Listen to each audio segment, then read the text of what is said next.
Hey, Blue Runner. Hello.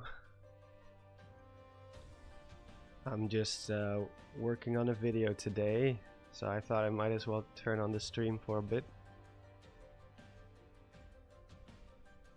Well, I'm not gonna show like my whole editing process, I guess, because normally I work on two screens. Normally I have the timeline on my secondary monitor, because then you have a lot more room. But that would be a bit boring for you guys, because then you cannot really see what I'm doing on the other side of the screen. So yeah, but I'm basically doing a video on the oh wait, I gotta turn down the music just a tad. I get distracted. Windows. Wow. See this stuff? This is why Windows sucks. Oh well.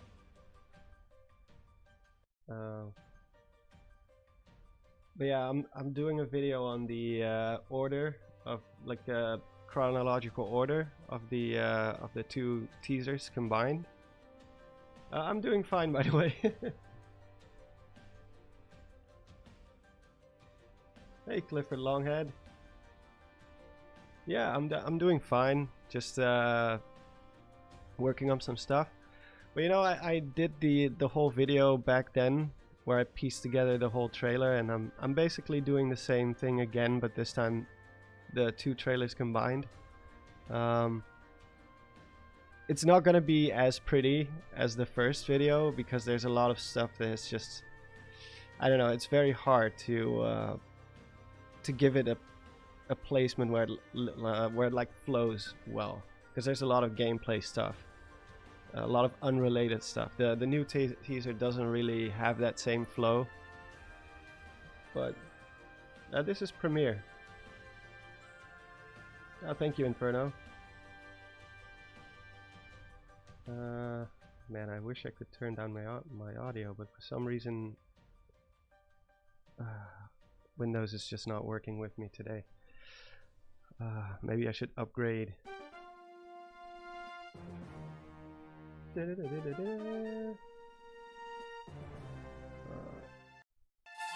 Whoa. Come on. Okay. So I'm just gonna start to I'm gonna start by making all these clips. I've already clipped all of them, so each one of these is a separate shot. I'm gonna make them all the same length, the same way I did before in my other video, because when you show all the clips like in a row, like on screen, and all of them play at different lengths, they all start, like, it gets very chaotic on the screen. But I still have my old trailer shots, which are these. The old one had 28 of them in total, and all of these are the same length, same frame rate, everything. Obviously some shots are very, very short, so you have to either cut something out, so make them shorter, or you have to stretch them, which sometimes it works, sometimes it doesn't. It kind of depends on how like how much is going on in the trailer. Like usually stuff with a lot of particles looks pretty ugly, because there is a way to make them a little bit more fluent when you slow them down, but it doesn't always. Like for instance here you can see this looks okay, it's very choppy, but there isn't really anything else I can do because it's so short. There is a option called let me see, where was it? It's called like optical flow, but when you'll see like it starts to really, it just doesn't look as well. Like there's a lot of distortion, especially in the background, because there's just too much going on. Like here you can see all that weird artifacting. Let me see real quick. We'll talk about the order next, but first I want to quickly make all of these the same length, so I'll just grab one of the clips I made before from the old trailer. Looks like I don't even need to cross dissolve this. I can just get rid of this one. And now I have one at the same length. I can do the same one for Link. Yeah, it interpolates it, but it doesn't always work as well. It kind of depends on how the image works. So you see, like the one where Link's arm gets possessed is already so incredibly fast. I had to slow it down to 20%. But I'm gonna have to slow it down even more. Oh, barely. And maybe there's a frame I can steal at the very beginning. Is it? Yeah, that still works. Oh, normally I have my timeline in a very different manner. Okay, so this one is the same length now as well. We have this one. This one is also very, very short. So I have to slow this one down significantly. Probably even more. Probably like 12 or something. No.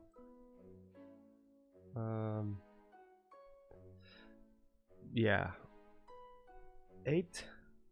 And still not. 7? Alright. Ganny boy.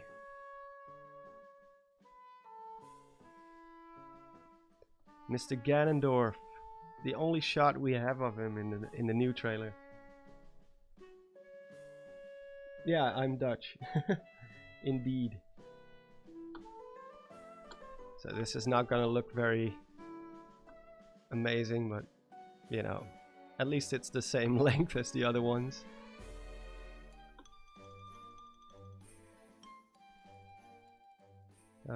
Then we have poor Zelda over here falling down. This one, I don't think I can interpolate this one either. Let's see. I don't think that's gonna look very good.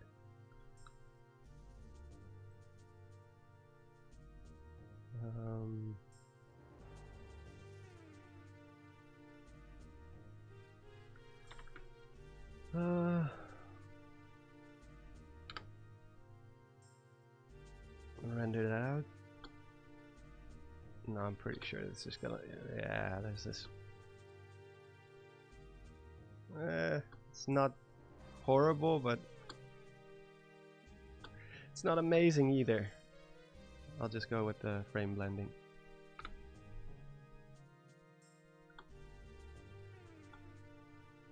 Yeah.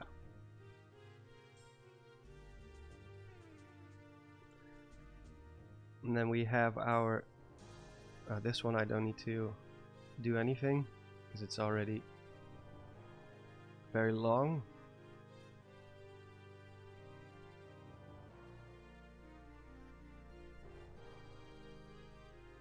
If Breath of the Wild 2 got a 3D trailer, what would it show? Oh, a third trailer. I read 3D. A third trailer. Probably a little bit more of the story itself, if I had to guess. Oh, I actually cut this one already quite a lot. I think it will probably show more gameplay, obviously. It's gonna show a little bit more of the green hand stuff, maybe a little bit more story. Like they already said that the name of the trailer will, or the game, the name of the game will reveal more about the story itself. So I'm guessing once it happens, we're gonna know a lot more. Still not sure if it's gonna show up at the Game Awards, but we'll see. Hey, thanks for the donation, Clifford. Are you taking to me first? For how long? Wait, what? For how long you doing or like? I'm sorry. Can you rephrase that? I have no idea what you're trying to say. I thought it was me. It's like I'm just not understanding the language of the youth anymore. All those internet terms nowadays. I had to look up what sour PLS meant just a few days ago because I kept seeing it. I was like, you know, what does it mean? I still don't know.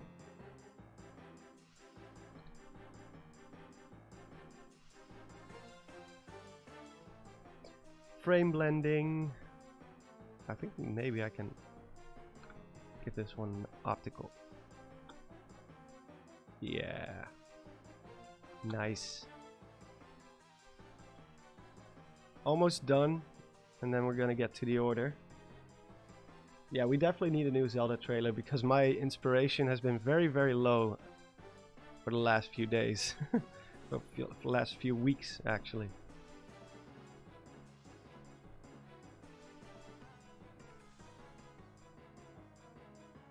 Were you talking me first? For how long you doing or Lika? I still don't know what you mean. What is Leica or Lisa? Lisa. Anyway, thank you for the donation once again. Hello, Drawnut.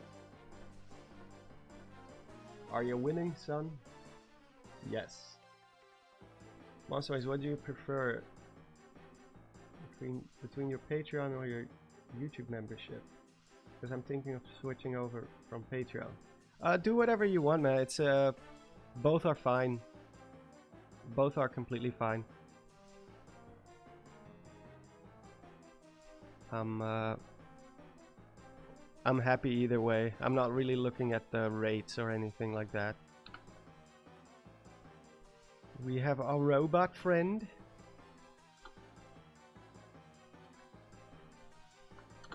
Look at that guy. Still don't know if he's a friendly or not, but I think because of the green energy that you see, it might be a friendly. Like he's your first, he's like the first guy who's gonna explain stuff about the sky to you. Oh, this one is very long.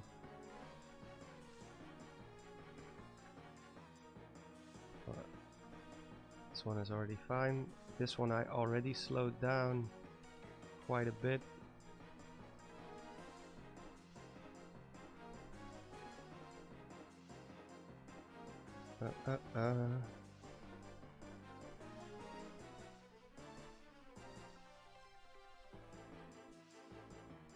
Virgin Adobe Pro.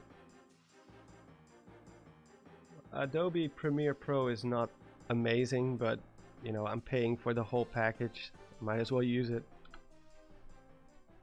I think Final Cut didn't they stop updating Final Cut? Well, like a long time ago. Not that that's a bad thing or anything like that, but I would imagine some people prefer if it still receives updates. Though with Adobe, I'm always very anxious when there's a new update because they always manage to screw something up somehow. Been playing Breath of the Wild on Simu and turned up the bow draw speed to 20 times. Damn. I didn't know you could turn it up by increments. I thought there was just... I think there... I only used a mod that just allows you to shoot a little bit faster. I don't know, maybe I should check it out. Although I don't really use Simu to actually play Breath of the Wild. I'm always either using it to capture footage or... that's pretty much it. Capture footage and stuff.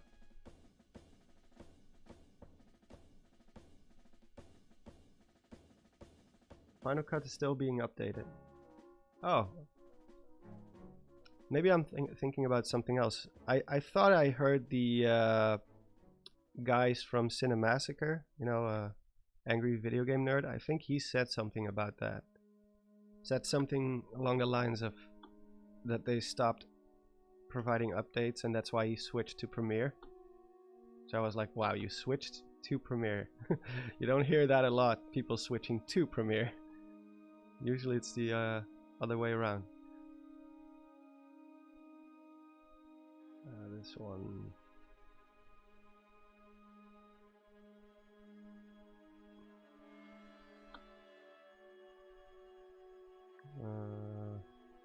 This is still such a weird sequence. Link going through the wall, or the floor rather.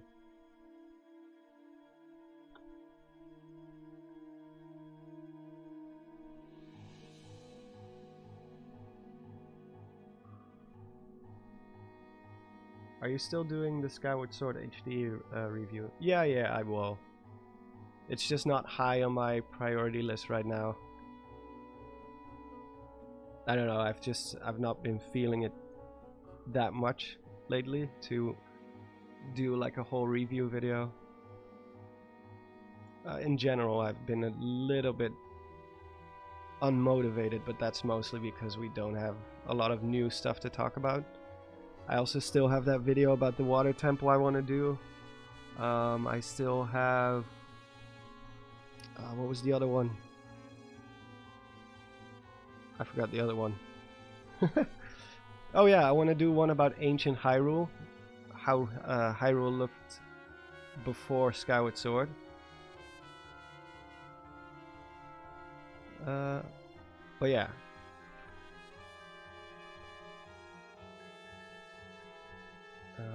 Oh man, I'm not used to working on one monitor.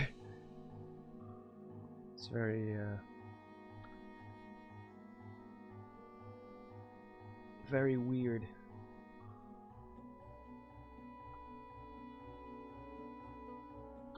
I don't think I need to do any frame blending on this one. It's already... I didn't stretch it out that much. This is just for myself, by the way. The making all these clips the same length is more or less just so I can work with them later when I'm doing the actual video itself, which I'm starting on. I'm already in production. I've already got the script. Well, not the entire script, but it's about 7 pages long now.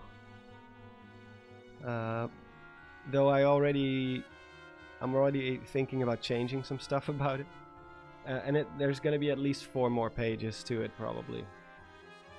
At least.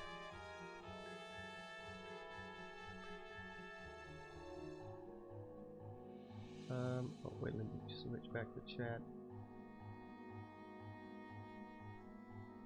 What's the purpose of making evenly cut clips? It's so that when I display all of them next to each other, like in one big grid, if they're all at different lengths, especially the very short ones, they will all start playing through each other. Like you can see it in my original video. Wait, let me finish this real quick. No, 70. No. 55.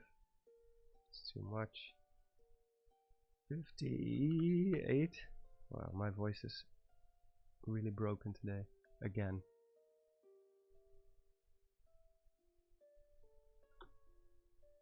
This one I like, because there's so much shaking. There's no real use to do frame blending or optical flow, because it's just gonna look weird. Probably same for this one.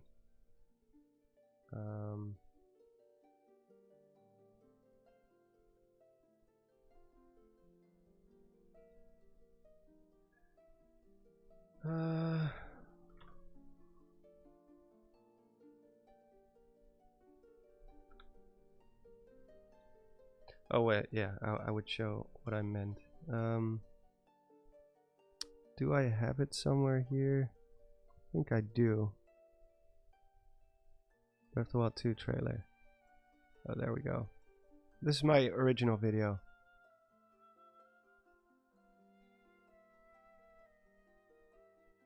I think I show it at the end. Mostly. Oh yeah, like when I display everything in one grid like this, like if they're all playing at different lengths and speeds, it's gonna look like a mess. But because they're all the same length, they all stop and start and loop at the same time. So now let's... Oh, I know. But yeah. It just looks cleaner for some reason. And it also kind of helps with the like organizing. What will the video be about? About the hey, it's Chap C. Hello. You show off. But I'm gonna try to do the same thing I did before and order all the shots, especially since we have some new stuff like Zelda falling down. This one is very significant, of course. These three especially, and this one, the one with the arm, those are all gonna fit somewhere in here. All the other stuff where he's just walking around using his power, those are all gonna be at the end after all this, because that's clearly a different section. But yeah, let me quickly finish these last clips, and then we can move on to the order.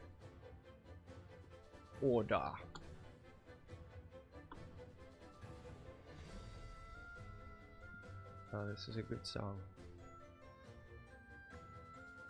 Very good song, yes.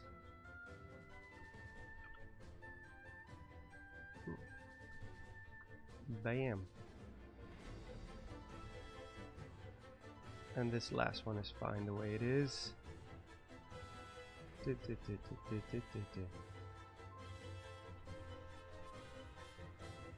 So there we go. Now I can export these later on.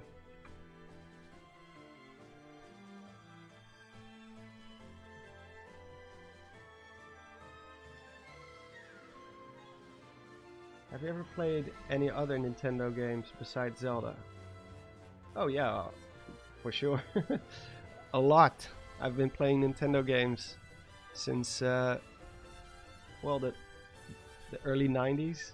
So a lot of Mario, GoldenEye, just pretty much every famous platformer that's ever been on a Nintendo console. Donkey Kong. Also the 64. Banjo-Kazooie. Though those are obviously rare games, but still, I consider them Nintendo games at this point.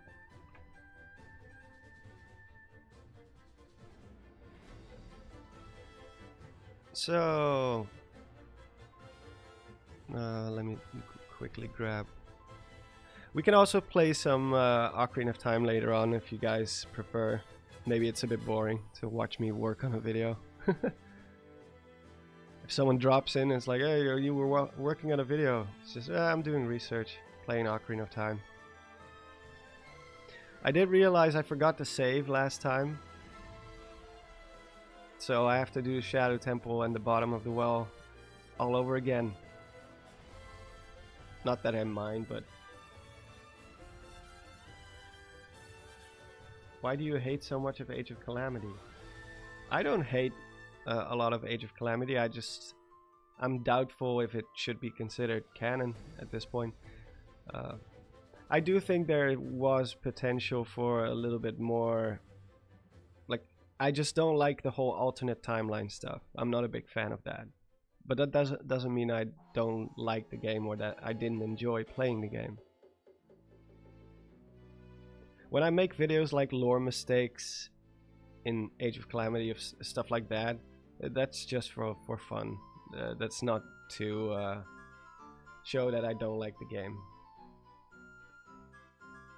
Let's see, how did I order the last one? I think I already put this one in the correct order. Let me just quickly play this one.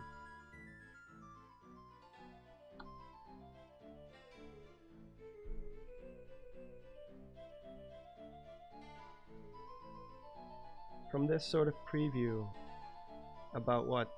About the sequence of events between the two different Breath of the Wild 2 trailers. I already have a general idea, but there are some stuff I'm still struggling with a little bit, which I'll show in a minute. Bottom of the well, Breath of the Wild. Coincidence? Yes.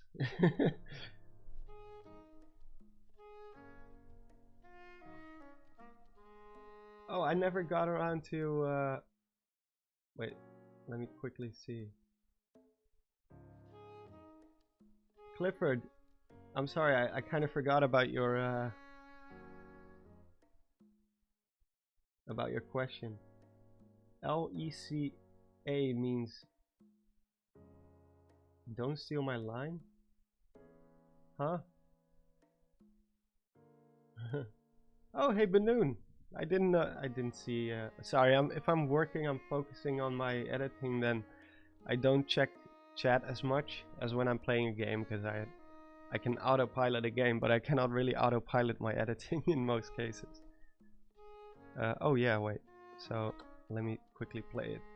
So there's already one change I made. Is in the original version, this was the first shot, and then this one. But I think it makes more sense if this is the first shot. Let me quickly make it a little bit bigger.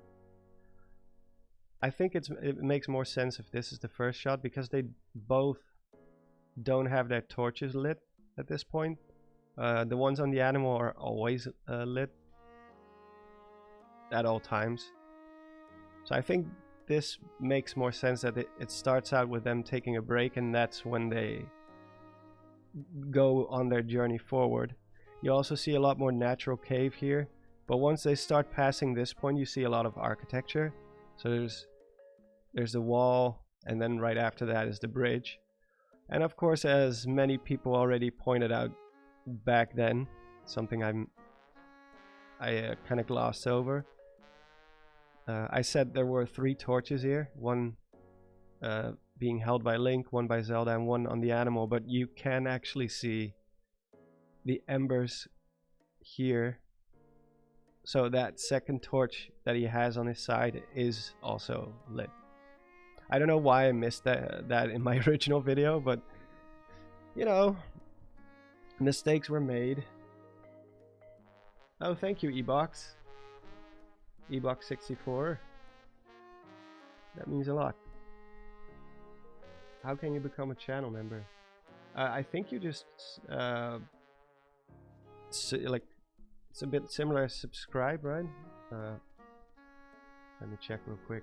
I kind of forgot how it is, how it works. Oh, join. I think it's the join button next to subscribe. Sorry, I'm not joined, or I'm not a member of anyone myself right now. I plan to. Oh wait, no, I am. I'm a member of Chap C. My friend Chap C. Have you ever played any other Zelda game? Yeah, pretty much all of them except Triforce Heroes and Spirit Tracks. Well, I have played Spirit Tracks, but only like the first hour. I wasn't a big fan back then of the 3DS Zelda titles. Well, except for the Link Between Worlds. That one was good. But I'm not the biggest fan of Phantom Hourglass. I heard Spirit Tracks is a lot better, so maybe I'll give it another shot sometime.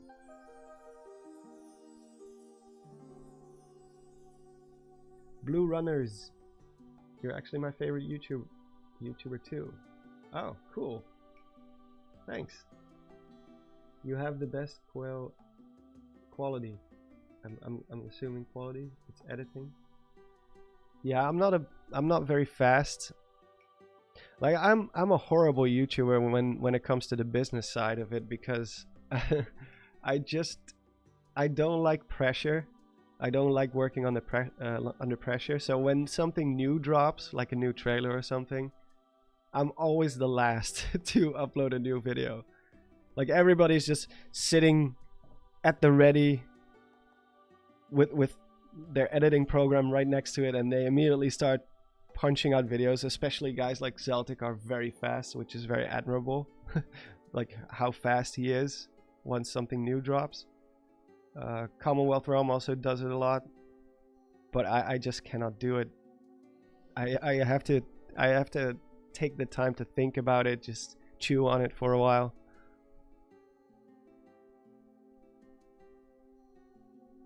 Because, you know, YouTube is based on trends. And as soon as something is not trending anymore, it's not going to be a hot topic to talk about anymore. You know, you kind of miss out on that initial hype, but I really don't care about that. But yeah, so we have these. We were talking about the torch stuff. So they continue on their journey. By the way, something I only noticed recently was, look how Link is holding the torch in his right hand, which is what he normally does in Breath of the Wild, because, you know, he's right-handed.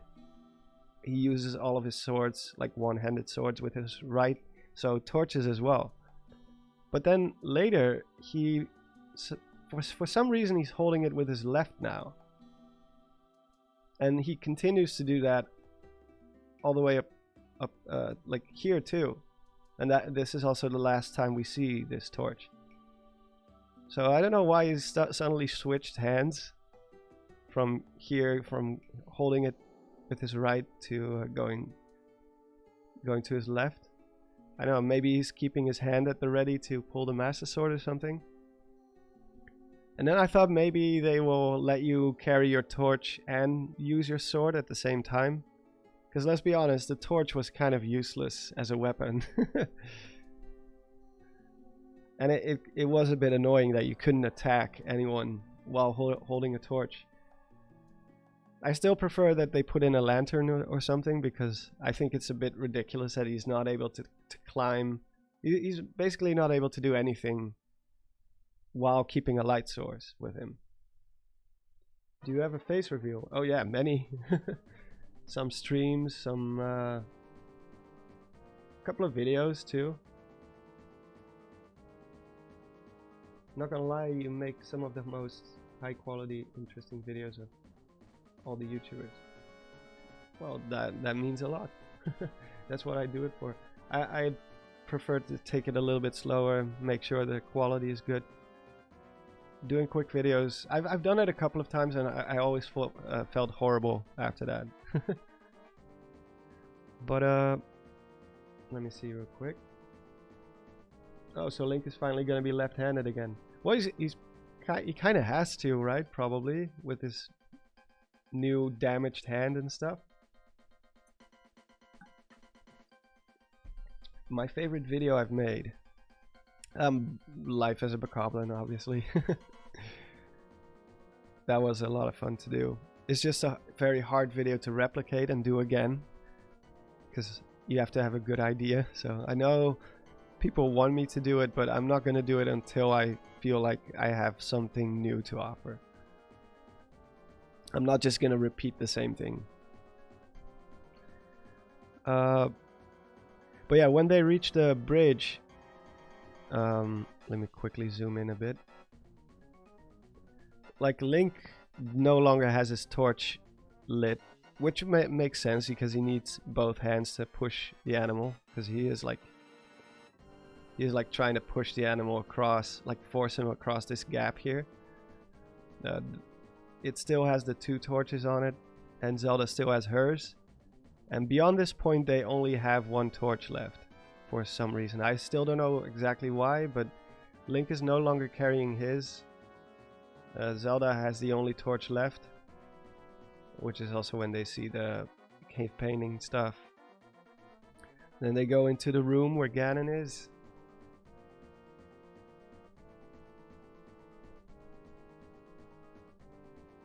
I'm keeping this transition probably, even though that's not technically how it looks in the trailer itself, but I had to give it a little bit of a flow.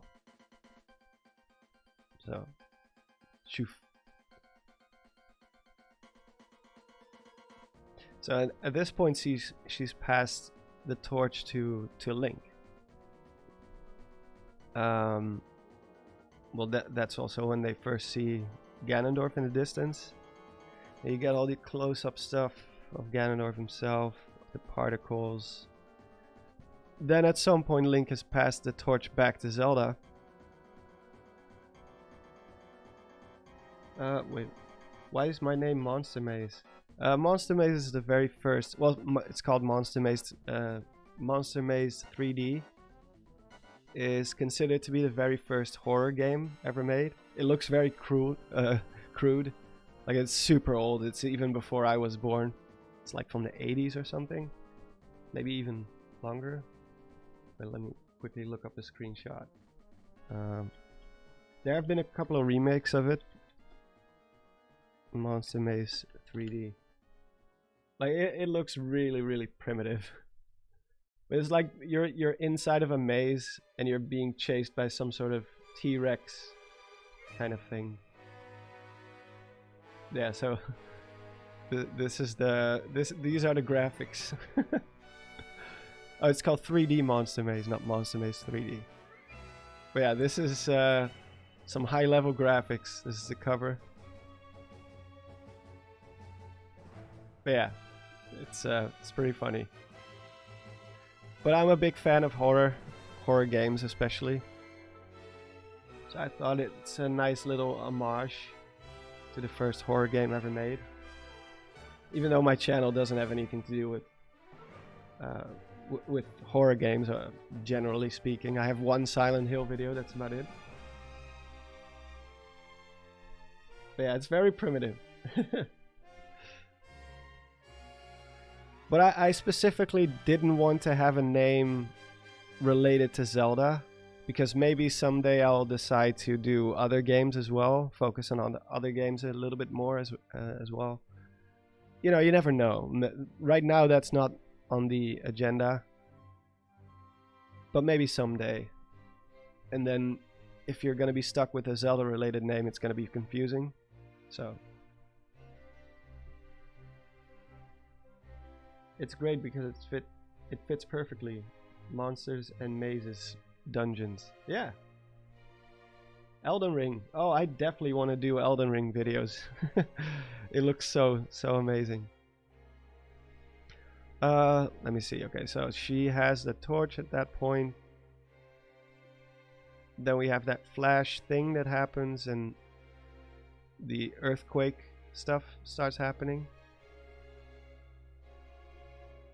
Zelda turns around, like, what the frick? And then the floor collapses underneath her. And you also see this pillar falling down here, which is quite interesting.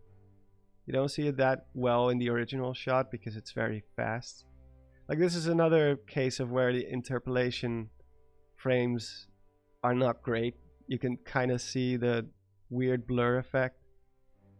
Kind of all blends together in one big mess. Then we have Link and Zelda reaching out for each other. Some have suggested that this shot is probably doesn't belong here, because people said there's no embers flying around here. Like these embers that you see right here, you kind of see them all over the place. Like, you can see one at her foot here. You can see they're always floating around Ganon. You can see more here. So that's why some people have suggested maybe this shot is from some completely unrelated event somewhere far back. But I'm not too sure, to be honest, because if you look at the bridge collapse scene, like there's plenty of space here alongside the cliff wall where there's no particles. Most of the particles are in fact above ground level, so below this line you there's a few, but most of them you don't really see them here.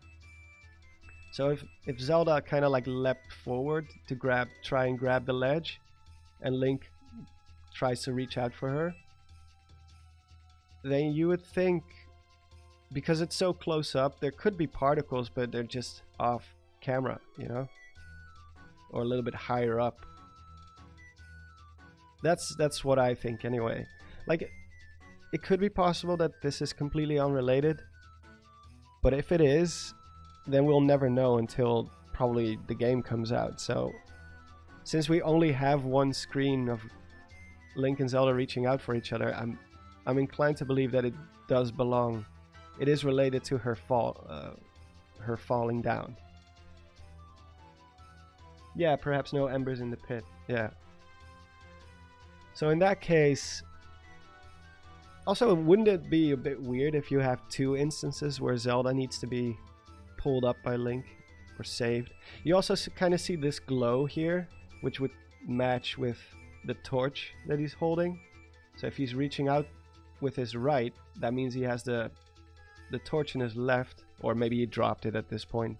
Probably dropped it at the, you know, it's not exactly priority to keep that torch in his hands.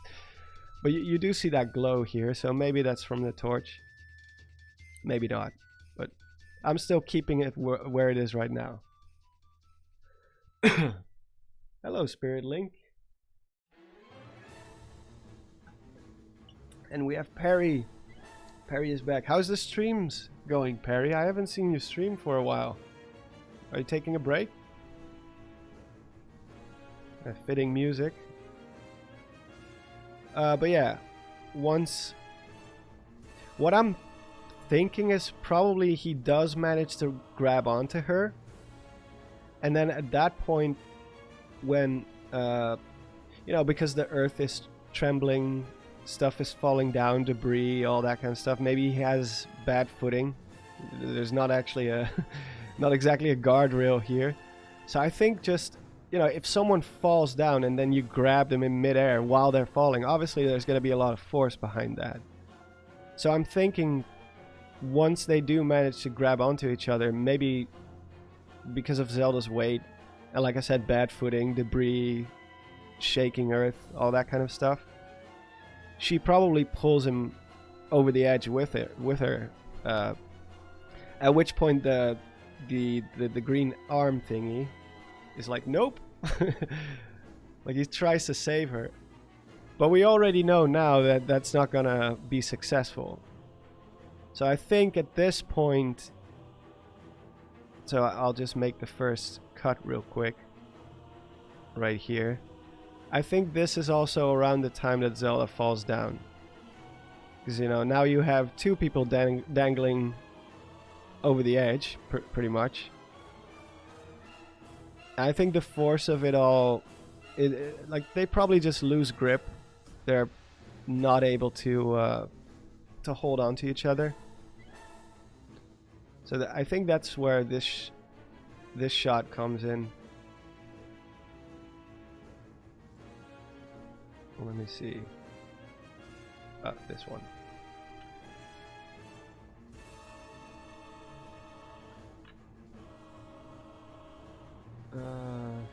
Good afternoon. Oh, you had to take a break, Perry. Life got in the way. I mean, life is always more important. Always. So, do your thing.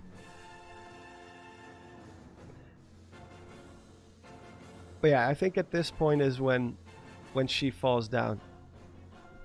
Wow, that's it. The frame blending doesn't really work on this one, does it? Well, it doesn't actually have to be the same length. in this case. I think so. I can just slow it back down or speed it back up again.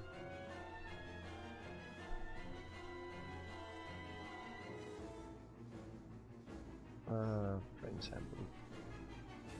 Because you can you can also kind of see how. But I have to zoom in a lot. Like she's clutching. She has her hand closed when she falls, and she reaches out with her right hand, you know, because of the thumb position, and we know that this is Link's right hand as well, which, you know, that makes sense. Usually people, when you reach out to someone, you use the opposite hand, or you both use the same hand. So this is Link's right hand, which makes sense since he was holding the torch with his left, and she's reaching out with her right as well, which perfectly matches with this part. Her right hand is stretched out. So she's like, and as she's falling down, she opens her hand more and more. And she definitely seems like to be falling away from the edge itself. So I think she, like that definitely does match. So at that point it's like, woo, bye-bye.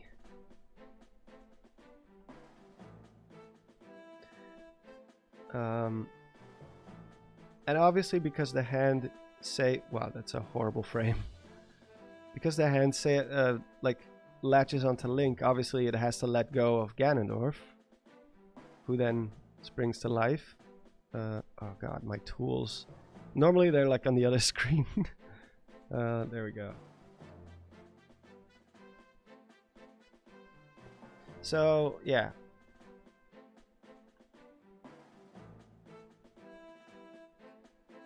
I think that still matches. So let me quickly, Jesus Christ. Kind of looks like the green hand in the first trailer belongs to the second trailer's green stone creature. Yeah, it does. Same green energy flowing through it. Might even be that you can activate them with your arm. And that's when they spring to life. I know there isn't like a little bit like the minion rod, except in this one, and once you activate them, maybe they stay on. The video is about the order of events in both teasers this time. I already did a video like that before. That was actually one of my first big videos. It's kind of how my channel started. Yeah, the green hand will be the new Sheikah Slate. That's pretty much...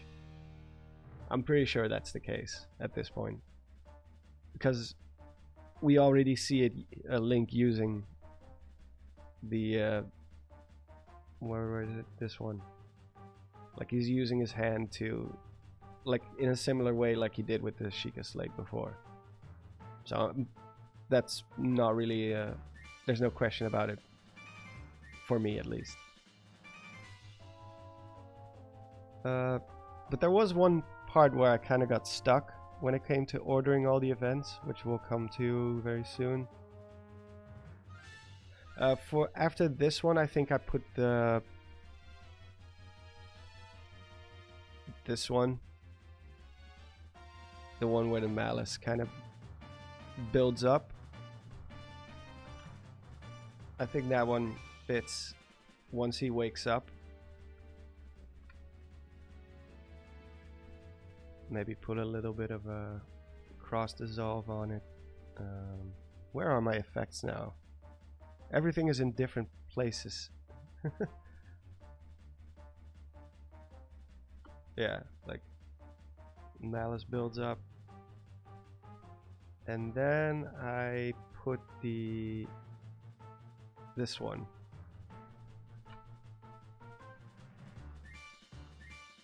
Because when he wakes up, he's gonna do his thing where you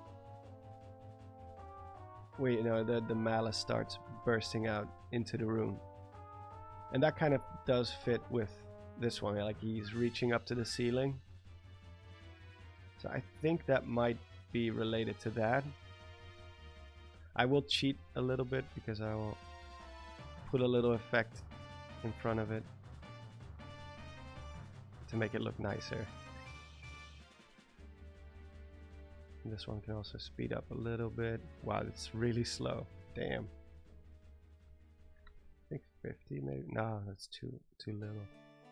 Too much.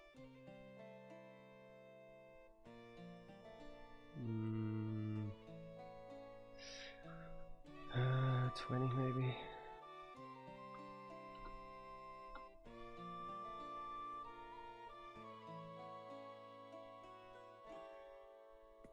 I think that shot takes place after Zelda's fall. Well, she just fell. Obviously, this shot comes before this one, because this is where we first see his eyes light up. Well, this one actually, the neck snap. Like here's where we first see his eyes light up, and here they're already. So this one definitely takes place after. Of course, there's gonna be a lot of stuff in between here. Like I just switched to this one because I'm not even sure if this shot is gonna be used, to be honest. It seems like it's more of a mood setter for the second teaser. It's not really like there's no background, there's no environment visible. It's very abstract. I'm pretty sure this is not gonna show up in the actual trailer itself, or the actual game itself. I think this was made purely for the trailer.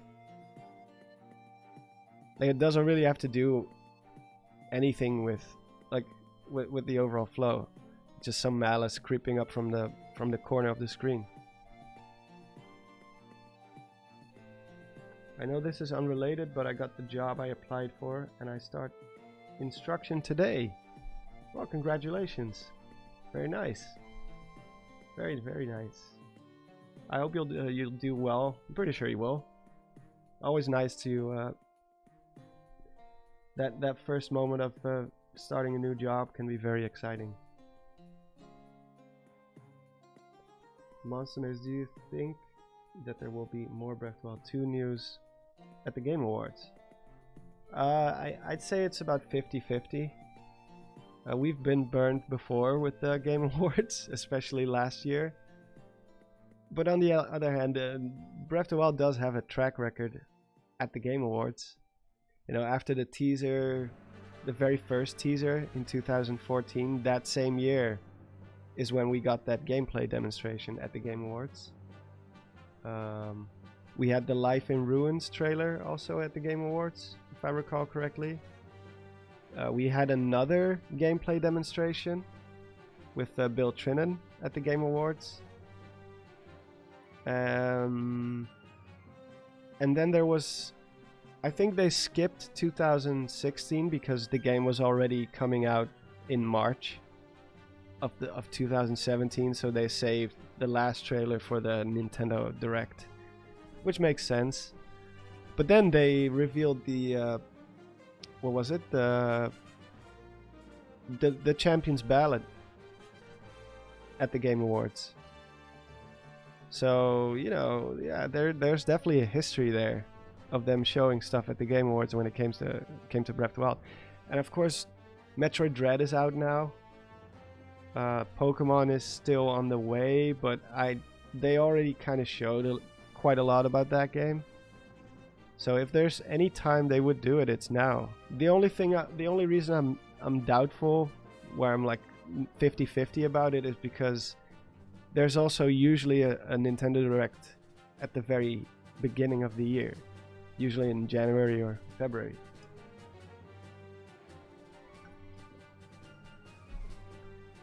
Where are you from? You sound Swedish like me. I'm Dutch, but you know, it's all like Germanic languages, or like Dutch. It has very similar type of words and tones. Like usually when I watch a Swedish movie or like a Swedish interview, same goes with Danish as well. I feel like I'm hearing Dutch, but like with a very, very heavy accent, and I don't know what they're saying. But it sounds like someone is talking Dutch to me. I don't know how much Swedish and Dutch are related, like historically. But yeah, you can definitely hear similarities in the accent. Oh yeah, I was gonna cheat real quick. Wait, let me pull up one of my plugins. This is a really good plugin for Premiere. You have all kinds of transitions, typography stuff. That's where all those texts come from usually, you know? These... you cannot really see it. It's a bit small. Like when text pops up like that, that's you can just buy this stuff really easy. Saves you a lot of time. Wow.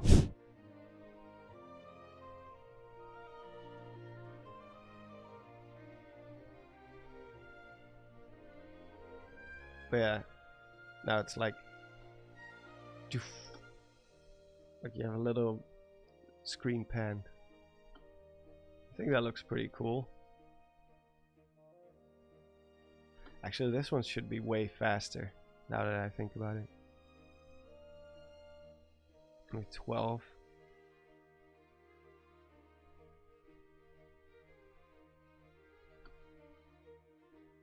Wait, why is it still so slow? What is a very slow clip? Oh wait, I'm slowing it down even more. I'm an idiot. I am an idiot.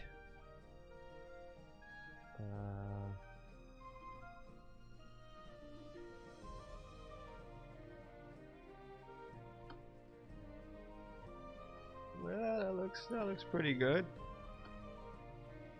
Looks pretty okay. I'm having a little bit of a slowdown, but oh well.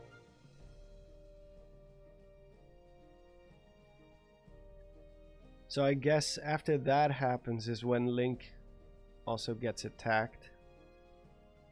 Like his arm gets enveloped in malice. So I guess we're putting in this one. There is one more thing that I might change, but I'm not sure about it yet.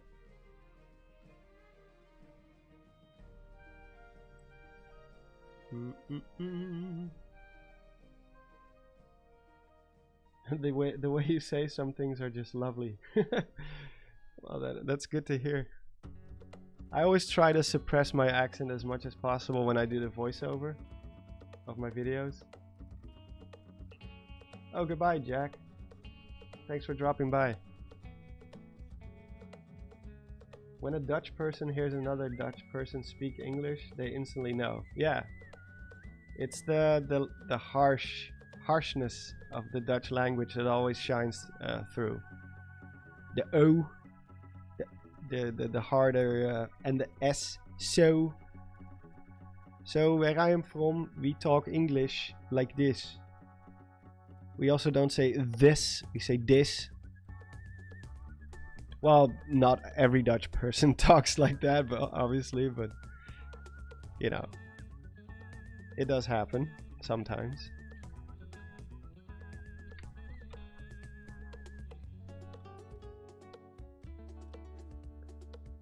Oh.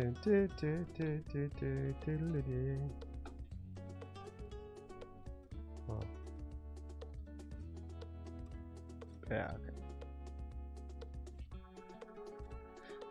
Then this guy gets attacked. I think that's fair. Obviously Link would be attacked first because he's closer to Ganondorf.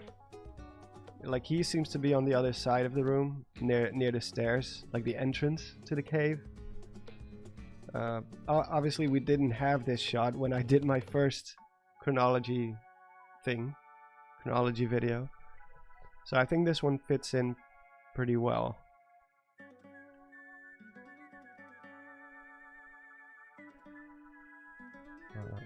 me get rid of that ugly flash.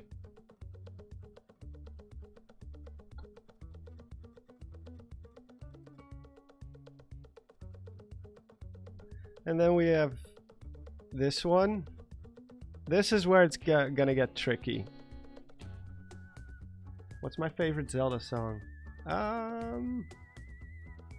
Probably Gerudo Valley is one of my favorites. I have a lot of favorites though. Kind of depends on, well, like a lot of Wind Waker music, like Dragon Roost, Rito Village, which is a rendition of Dragon Roost, so I also like that one a lot. But yeah, I have many favorites. Kind of depends on the mood. If you want something more epic, or obviously Twilight Princess has a lot of good tunes as well. Skyward Sword has some stellar music. Like the sky theme is amazing.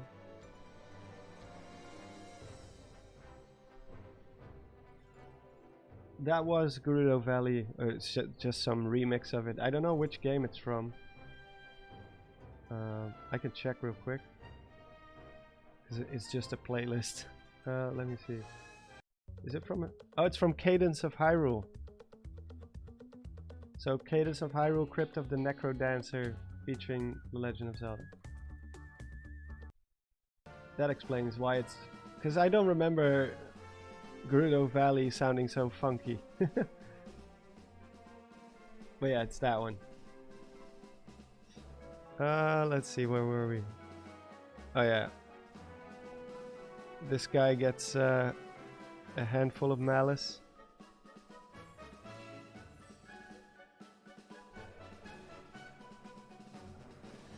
And then beyond this point is where it gets tricky. Because we know now that Link's hand gets attacked by malice, right? So obviously this part has to take place after that, right? Because what's the point of absorbing the green energy if there's nothing wrong with his hand? Like at first I thought, well, it's just like after all this is done, like what, once he gets attacked, obviously some time will pass in between that, and then at some point he's gonna, that green arm thing is gonna possess him, and because we already have that new shot, obviously this one, that one obviously has to take place after this, because Link is not wearing anything, well, except his boxers, but like his hand looks pretty screwed up at this point. Like you have all those black scars and stuff. But here he doesn't have that yet. And this is kind of what's confusing about this part, is that he's not wearing a glove for some weird reason. Like his glove is gone. But his arm kind of looks fine. Like it's not scarred or burned. He rolled up his sleeve. His sleeve doesn't look like it's been burnt off or something like that, like scorched. It still looks kind of fine. But when he gets attacked by the malice, he still has his glove on and his sleeve is normal. So I'm kind of suspecting that they changed, like they've changed this probably. Like maybe for the first teaser they wanted to hint at something going, like something was going to happen with his arm, but they didn't want to show too much yet, so they kind of just kept it like this, because this should probably be burned or scarred or something like that once he gets possessed by it. That's how I see it, at least. Also, a weird detail is that here he has the Master Sword on his back, but here when he gets attacked, he has it in his hand. So I don't know, I'm starting to think that either this takes place in a completely different section, or this footage has been altered since, because there is like 2 years in between the first teaser and the second teaser. Maybe they did know they wanted to do something with his arm, but they hadn't figured out like the story implications of it, so they just show this. Because even the way he is holding, he's clutching his arm with his other arm, with his left, is pretty much the exact same as here. Like, it's very, very similar. Like, he's clutching the other arm. The one that gets attacked, he's clutching it with his left. And by the way, that's not uncommon for Nintendo to do. Sometimes they just render something and then later they change it for the story, because they want to keep a little bit of a secrecy to it.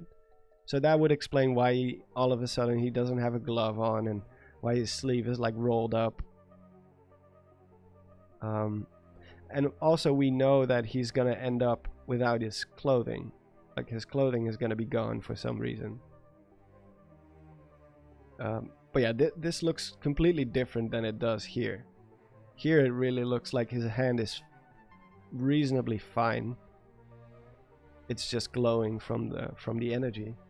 And here you can see all those dark scars and stuff like that. So I'm guessing that's just something that changed. Which, like I said, that's not uncommon for Nintendo to do, because I can actually give you a fun example to see. I don't know if people still remember this. Where is it?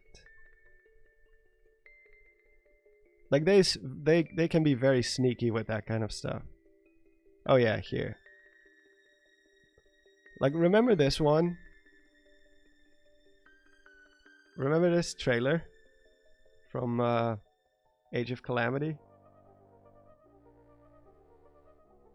where she's like in the trailer, it's just like you see Kala Citadel, then it cuts to her and she's crying, and we don't know why because there's no context yet. This was the second teaser or second trailer they put out for this game. But then if you look at the actual scene, because this scene is actually in the game. It's here somewhere. This exact shot is in the final game. Come on. This file is way too big. I need to organize some more footage. Oh yeah, here.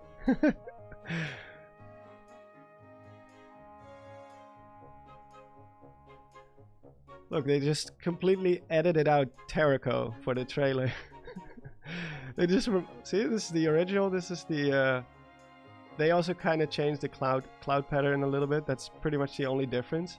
But they just completely removed Terrico in the old trailer. He's just not there. They rendered this scene without his character model in it, because obviously they didn't want to give away his inclusion just yet. But it's very funny. They just rendered the whole shot. They didn't even change that much afterwards. Like, everything else is with the exception of the sky, everything else is the same. Misleading, yo. Nintendo clickbaiting us. But yeah, that's what they do sometimes. So I don't think it's out of the realm of possibility that this whole thing has been changed now. They just didn't want to show scars and burned clothing and stuff like that, because either they didn't write that part yet or they wanted to keep that part a secret. They don't want it. They only wanted to do like a small little hint, like there's something gonna happen with his arm, but we're not gonna tell you what exactly. And now we know more because we have this shot. So yeah, but this one definitely takes place after this one. And then of course you get the castle at the very end. I am thinking about putting some castle stuff in between, but I'll quickly explain that in a minute. Let me know if you guys prefer to like if I put on Ocarina of Time or something. Or maybe we can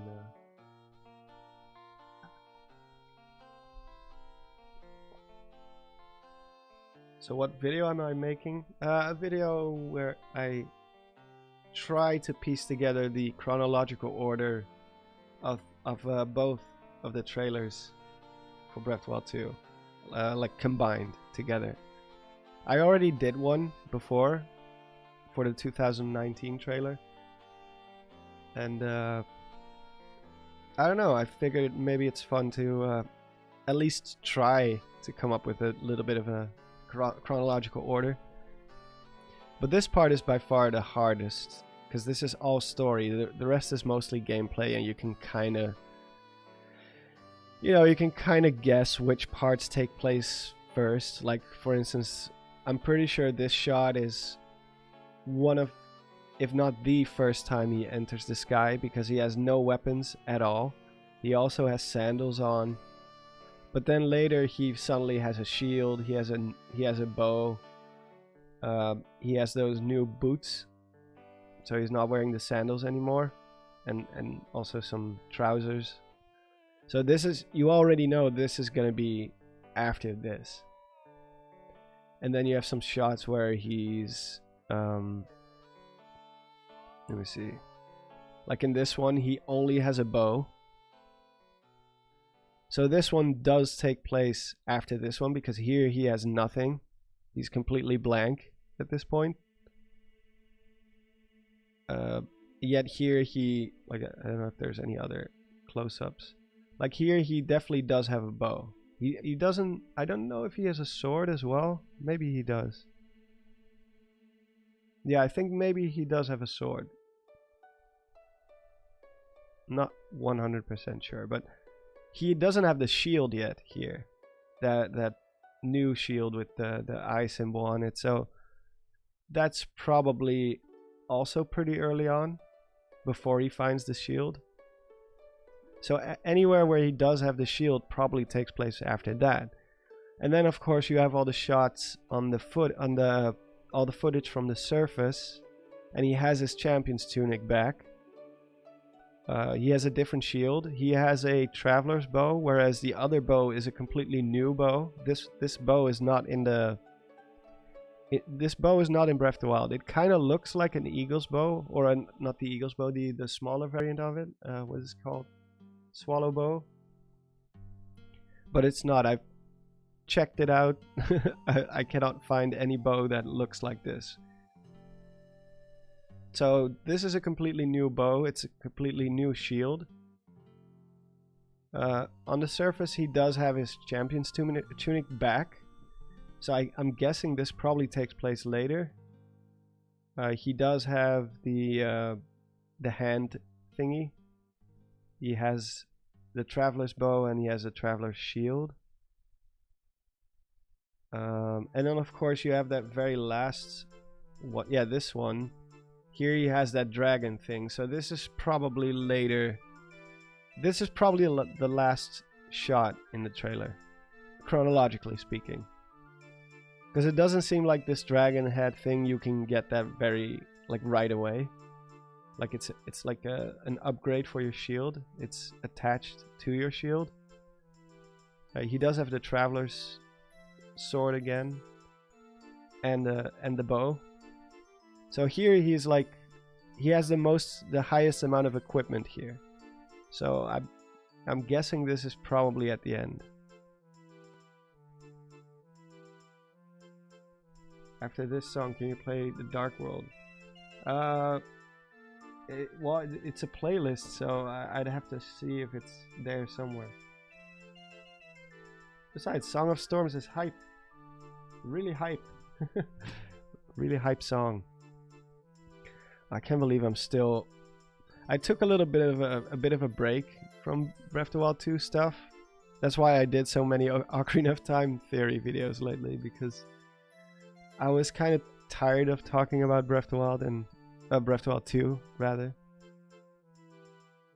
And here we are yet again. So we are back.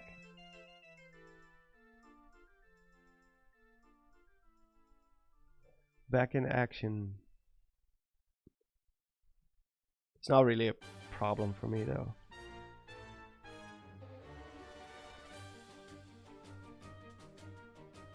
But yeah, after that we have all the castle stuff, and the castle stuff is basically the same thing but from a different angle. I'm quite sure of that too. Because you can see that smoke rising up, like those plumes rise up. And in the new footage, you kind of see the same thing happen. Like in this first shot, there's no smoke at first and then it rises up. So this is probably just the same event happening, but here it's from a distance. Obviously we don't see the malice. Again, probably to keep a little bit of a secrecy what was going to happen with the castle back in 2019. But now we know at least that the castle rising is due to malice. That's not something we knew for sure before. We did have our guesses, obviously, but now we actually know for sure that it is the malice causing it. And this one is at the very end.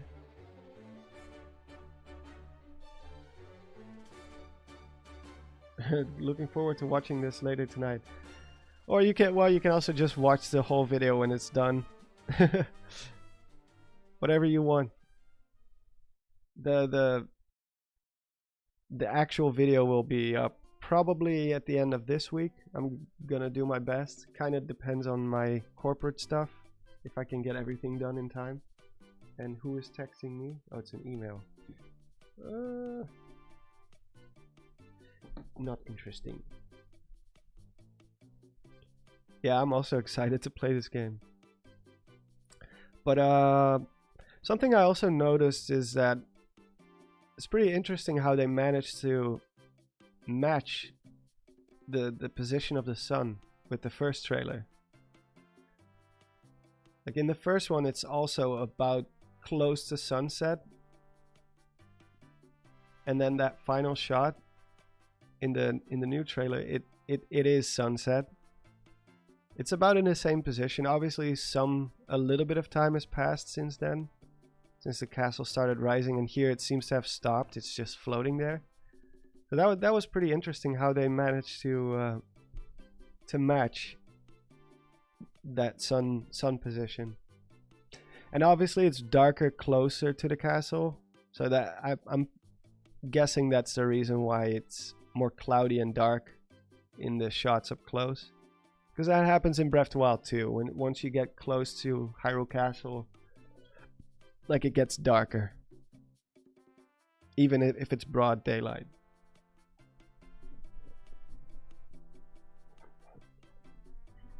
In the first trailer, the castle is rising from the entrance, and the second shows that the second gatehouse and up. Is that so? Let me check real quick. Oh, it's kind of hard to see, to be honest, because it's so far away. Like, I don't know if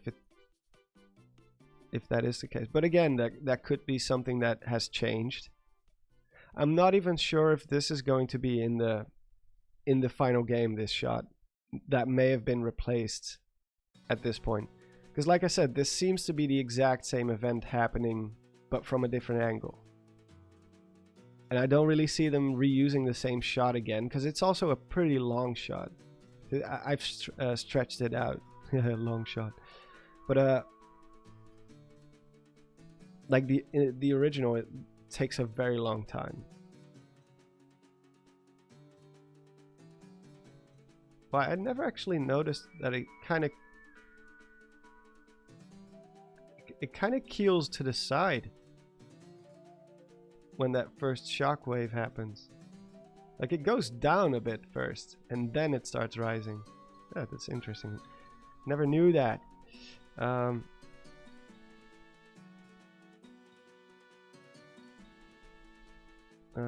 Come on.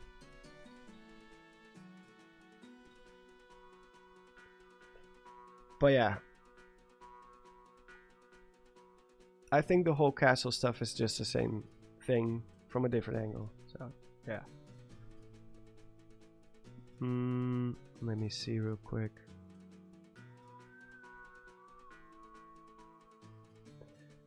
Like, the only thing I'm doubting is that maybe now that we know that the castle is rising because of the malice, which we didn't know for sure before because you couldn't really see it. The only thing I'm wondering if maybe when the malice hits the ceiling, like right here, maybe I'm almost inclined to think that once this happens, that's when you get that first shockwave where you see the smoke rising up, because it really like slams into the ceiling pretty hard. Like anything before this is pretty much just, you know, wait, what the heck is going on? Why is it blurring? Is that because of the effect? Oh. Huh.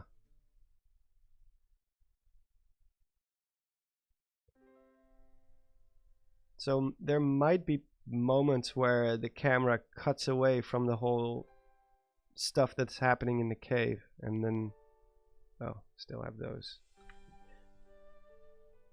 And then you can like get some outside shots of what's happening to the castle, but I'm not sure about that. Like, I still have to decide what I'm gonna do with those castle shots. If I'm just gonna put them in between these sections here, or if it's just gonna be after all this happens. Like,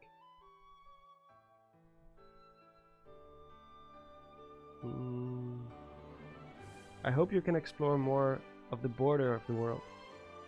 Yeah, that would be cool. Although the world is already kind of big, and if we also get the sky stuff and maybe some underground stuff, that's already that is quite a lot. But who knows? Maybe they'll add some extra islands, make the sea a little bit bigger. Especially if we're gonna have underwater stuff, or better, at the very least, a better way to traverse across water, because the rafts, they were not the best. It was kind of slow and tedious.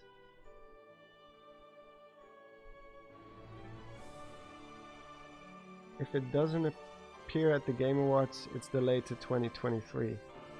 No, well, if it doesn't show up at the Game Awards, it can still show up in the very first Nintendo Direct, which is usually only a month or max 2 months after. There's almost every year there's a Direct in either January or beginning of February. Almost always. I think last year was the exception because of COVID. Not 100% sure, but I think it was. Or sorry, this year was. This year, at the very beginning of the year, I think there was no Direct because of COVID, but I'm not, don't quote me on that, but normally there's always a Direct at the beginning of the year, in the first 2 months. So if it doesn't show up at the Game Awards, then there's always the chance that it shows up there. Because if it's a 2022 game, they're gonna have to start promoting it pretty soon. Usually, you know, because it's a Zelda game, obviously they're gonna start showing it pretty early on. It's not like with Origami King, where it's like, hey, guess what? There's a new Paper Mario coming out, and then like 1 or 2 months later, it's already there. With Zelda, they take their time a little bit more.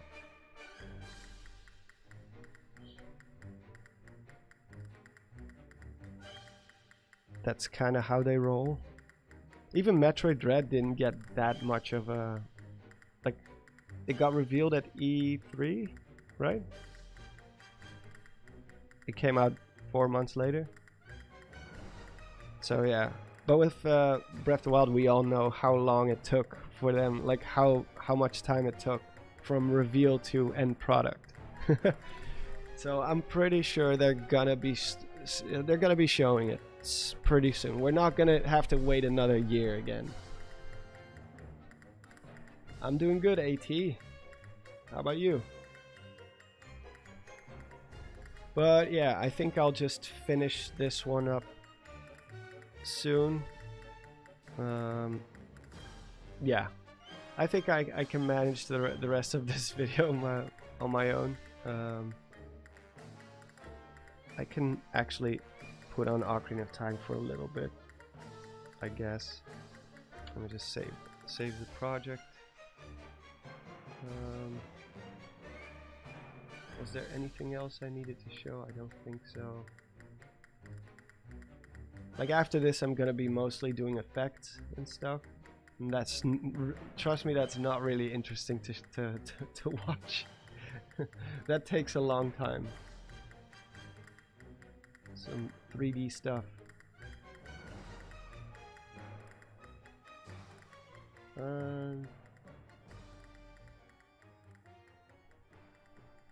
Yeah, I think I'm good. Let me check real quick. See if this works. We might see a little bit of a crash. We might see a little bit of a crash.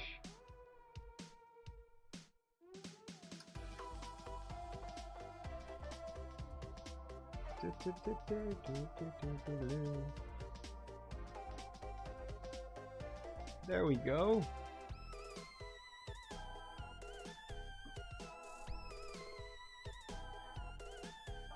The only real version to, or the only real way to play Ocarina of Time without having to pay way too much money.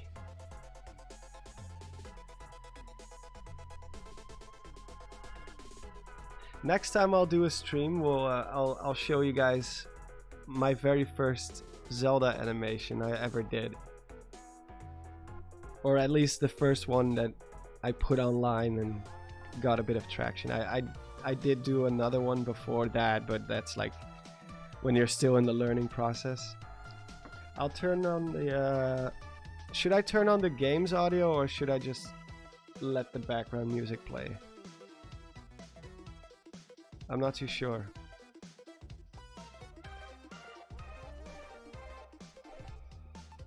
Oscar.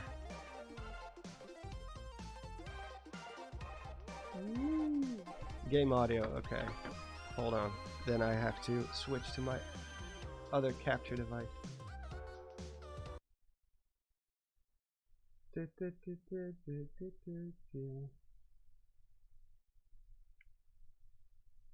No, let me see. There we go. Yeah. I already did the Shadow Temple last time, but I forgot to save my file. I'm so used to autosaves, I just turn off my game nowadays. But that doesn't work for the old games.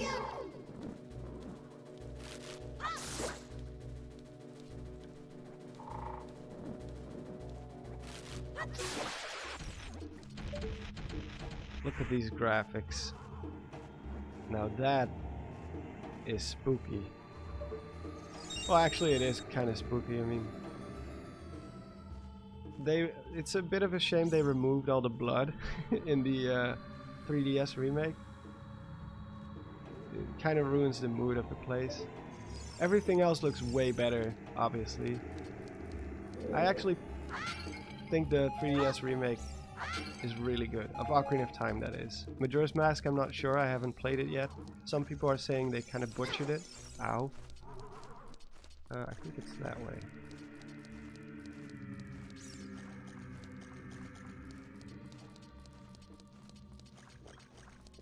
Oh, and by the way, for anyone who's watching and who was complaining about the input lag for Ocarina of Time on the Switch, although there is plenty of stuff wrong with the Switch, and I definitely do think it's overpriced, just listen to this. Oh, wait, I cannot backflip when I'm targeting.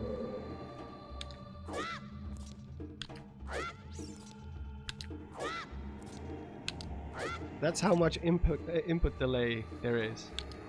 It's almost a full second. And it's not because of my TV or anything like that. It's just, for some reason, Ocarina of Time has always had this problem. I don't know why. Oh, that's...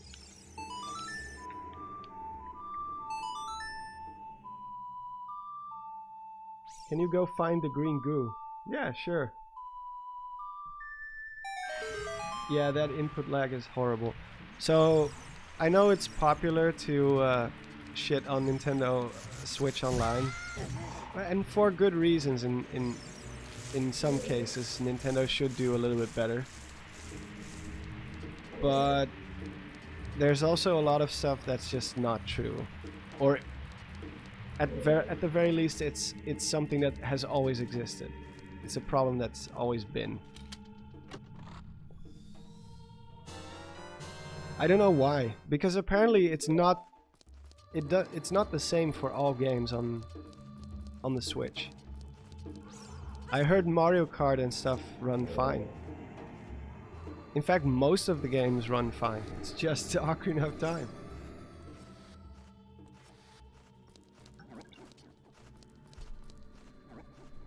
That was from the Wii U Virtual Console and forward.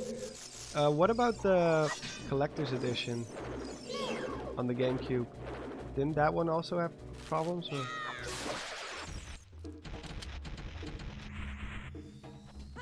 I want the nuts!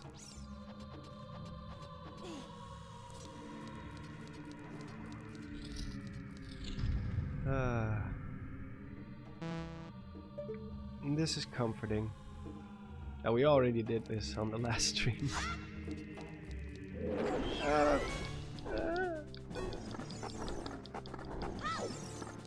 Is this on the Switch, buddy? No, it's on the Wii U. I haven't played there we go. Just beat him with a stick. I've decided not to buy the new expansion for Nintendo Switch Online until GoldenEye arrives. And Majora's Mask. Right now I just think the offer is a bit too shallow. Not enough games.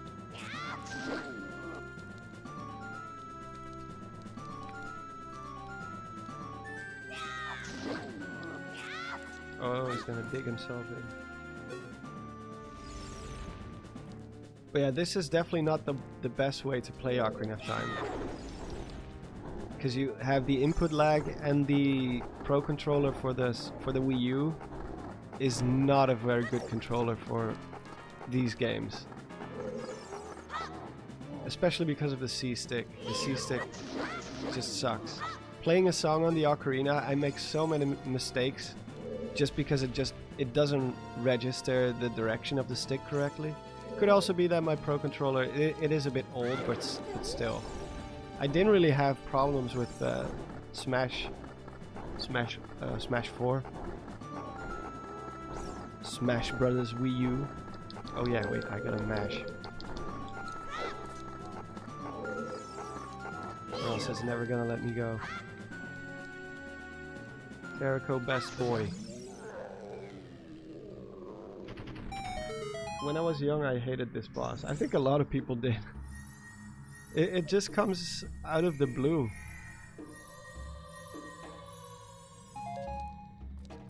Like, here's something really creepy out of nowhere.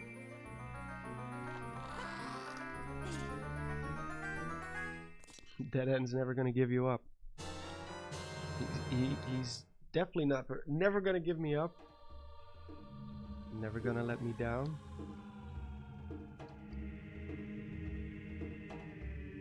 We can see the truth now. Let's see. What does the truth have to do?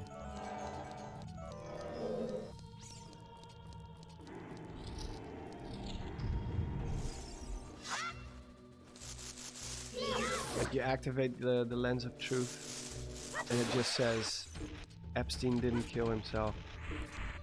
Like, thank you, lens of truth, for your insights.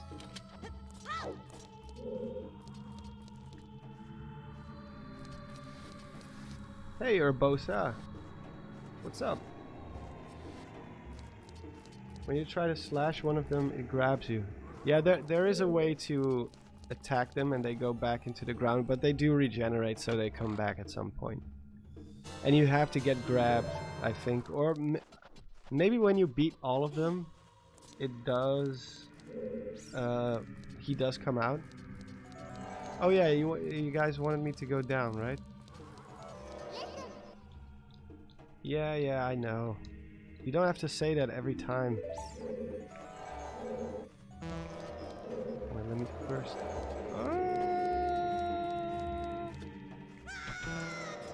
There we go. Let me quickly smash things. That's what I like. Hey, Talus Rune. What's up? That's what I like to see. More Zelda. Thanks for your great vids, Monster Maze. Triforce? Epstein didn't kill himself. Exactly. The Triforce of Truth. Hey, thanks a lot for dropping by. Obviously. Were you here last stream as well when we first when we played the Shadow Temple and stuff? I think my title the title of my my video still says I'm working on a video, but here I am playing playing Ocarina of Time. Let's research. Let's just call it research, even though the video has nothing to do with.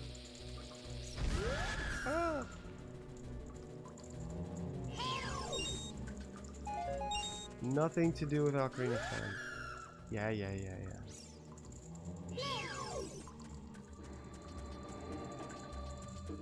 Okay. But yeah, here's the green goop. It looks a lot more dim in the original. It's a lot more brightly colored on the 3DS. But you still have the, the skeleton hands sticking out. There's some high quality 3D modeling right there.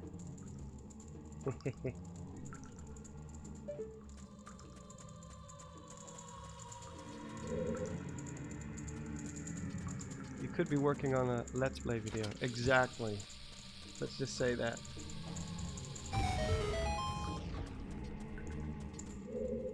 Oh, don't hurt me.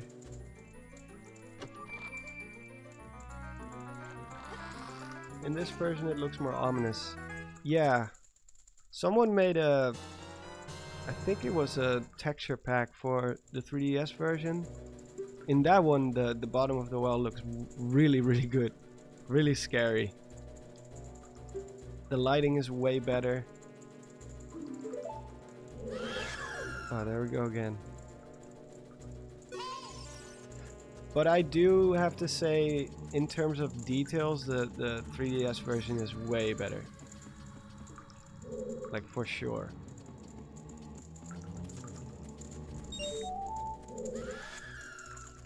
Oh, come on. Just leave me alone.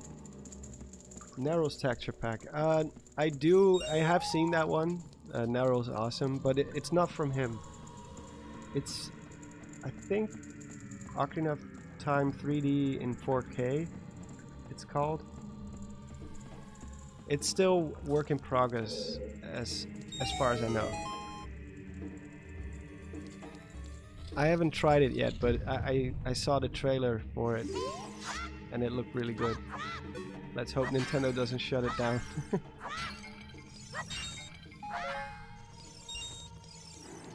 Because obviously they're not gonna make it available for the Switch. Pretty sure. Pretty sure.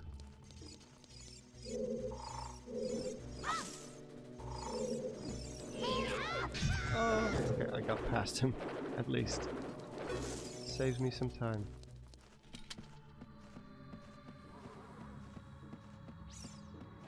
very disappointed with the Switch 64 games, and Ocarina of Time is terrible.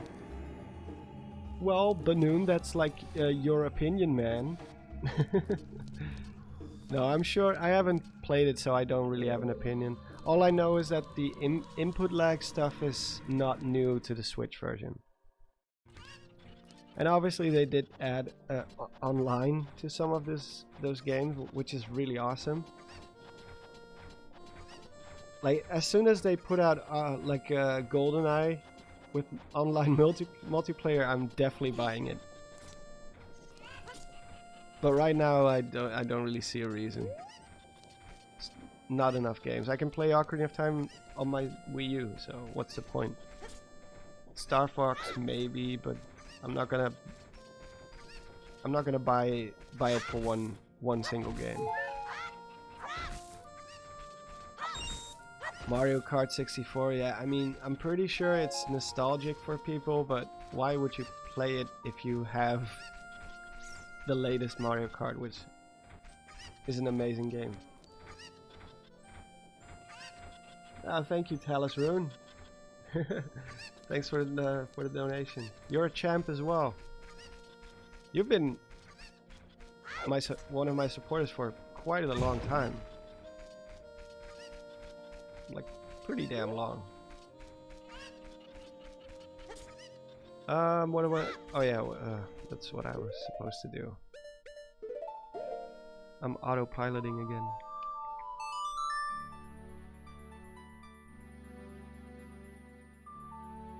He's a choppy. I am. I'm a super chap. 5 months already. Man. 5 months. Time really flies. Time really flies.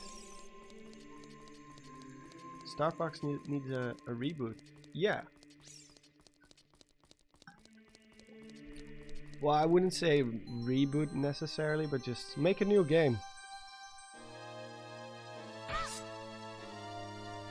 Without all the forced like motion controls and all that stuff, because that's one part that just sometimes it just doesn't work, you know.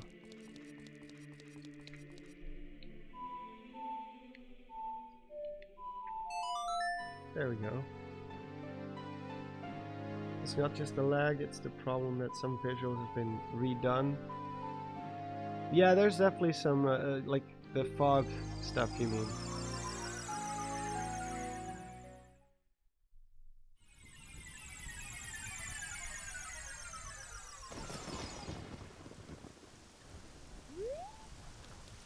Something completely off topic. Are you gonna be at the DCCC? I forgot what the DCCC was. DCCC.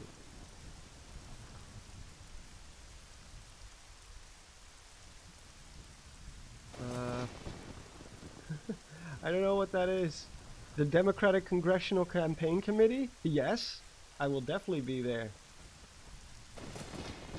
Oh, Dutch Comic Con. Maybe? I was planning on maybe going to a con in Germany. But it all kind of depends on how we are doing by then when it comes to the pandemic. Because so far they're already canceling a lot of stuff. Is it still on schedule?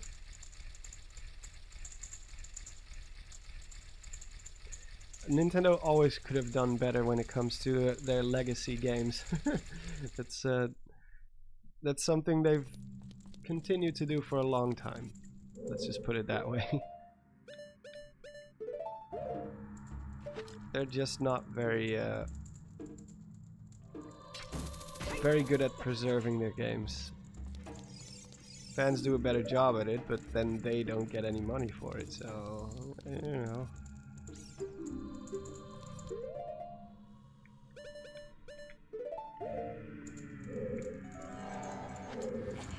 Yeah, it's always tricky when it comes to Nintendo. They have amazing developers, but their corporate section is pretty awful. Pretty awful. Do Comic Cons ever have Zelda stuff? Oh yeah, it has everything. A lot of video game related stuff. Obviously, comics. But yeah, it has pretty much everything.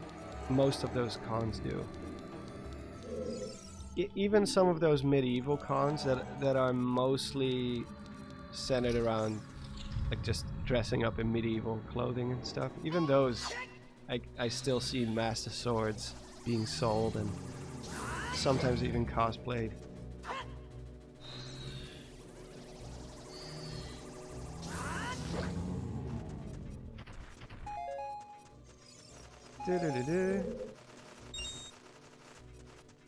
Oh, there's more.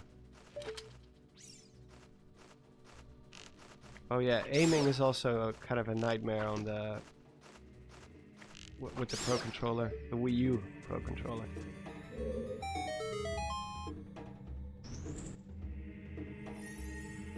How's the aiming in the Nintendo Switch Online version of Ocarina of Time? Is it better? Because here it's horrible. Like one small little tap and just flies all over the screen. And you have no way to invert it. You cannot invert the camera controls or the aiming. Alright, Daisy, have a good one. Thanks for dropping by. Yeah, in Germany the infection numbers are crazy right now. Yeah, they're going up here as well. So I wouldn't be surprised if it gets cancelled again, because so far they've already cancelled one big event in the Netherlands, which happens every year. So we'll just have to wait and see. But you know, maybe I will. I'm always up for going to a con.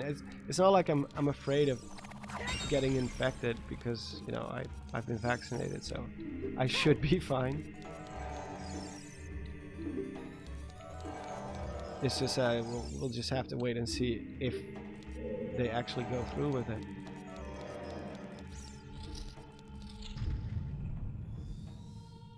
Oh, it's the hand again.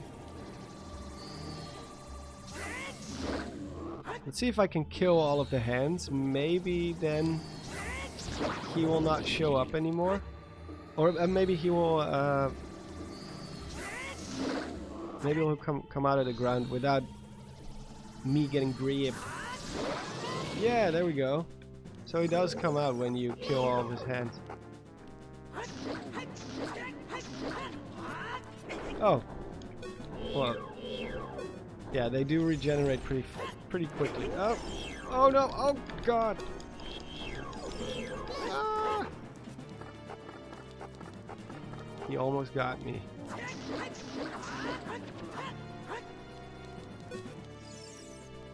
I'm doing good, HM Dream. How about you?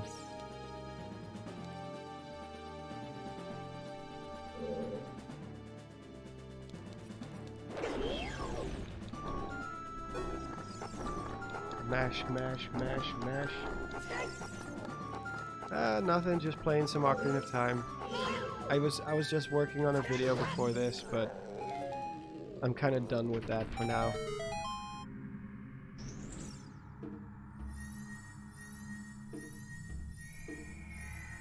Oh, I hope you feel better soon then. Just nothing serious, I assume. May I ask what province in the Netherlands you are from? South Holland. So we have North Holland, South Holland, and then all the other provinces. Zeeland.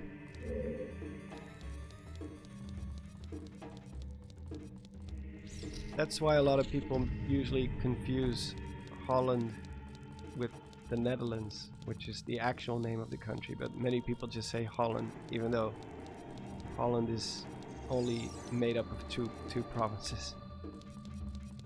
To be fair, we do it to ourselves. A lot of Dutch people also just say, I'm from Holland. The Ghost Lights video was lit. Oh, thanks.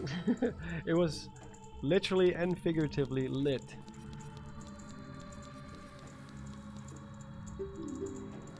Yeah, cool. It didn't perform as well as I was hoping compared to some of the other videos as of late, but you know, that usually happens with horror themed videos. Not everybody likes those. But I still wanted to do a Halloween video either way. It was a fun video to do because I like talking about real life stuff as well. Incorporate some real life lore.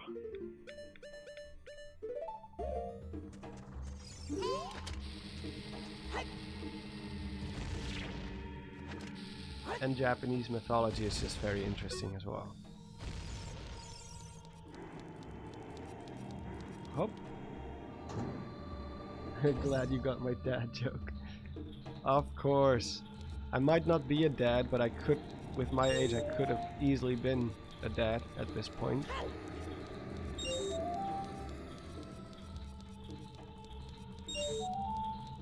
But I still have too much stuff I want to do, so not right now. We'll see sometime, someday.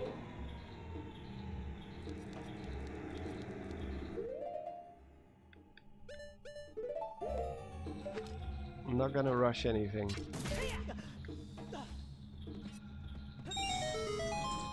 Woo! I don't think I really get anything important here.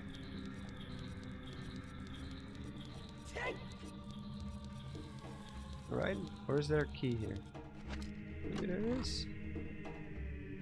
Yeah. Oh, this dungeon is so easy. Except for the boss. I don't like the boss. I always fail. Especially with these aiming controls. It's gonna be fun.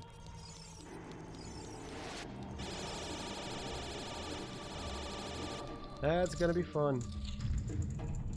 I think you'd be a great dad. Oh, I don't really think... I don't doubt that I could be a great dad, but there's just too much stuff I want to do, and kids would probably limit those options a lot.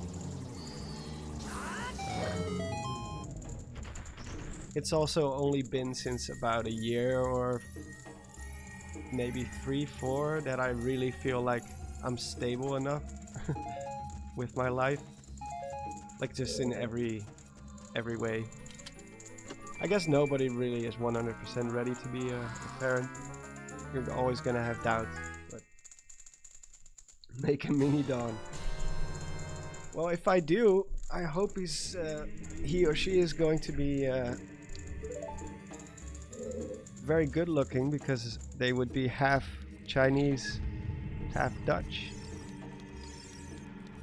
They're definitely not going to be tall. I'm just gonna have to give up on the dream,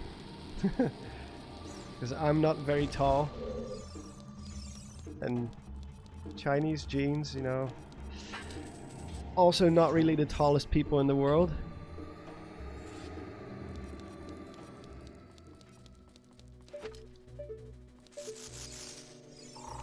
Under normal circumstances, it's fine to be as like, I'm not super tiny or anything like that. I'm like 5'9",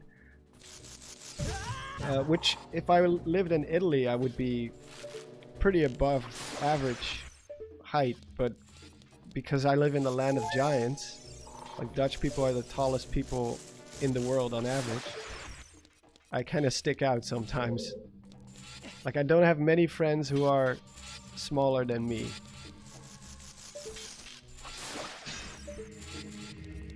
Ah!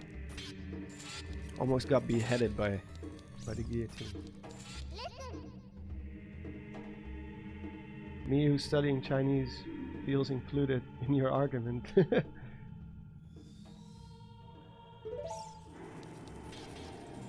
Well, that's what my fiance always says. She says, in China you would be a giant. I'm like, yeah. I don't want to live in China, but you know, if we ever visit, I'm just gonna straighten my back and walk around like I can finally pretend like I'm tall.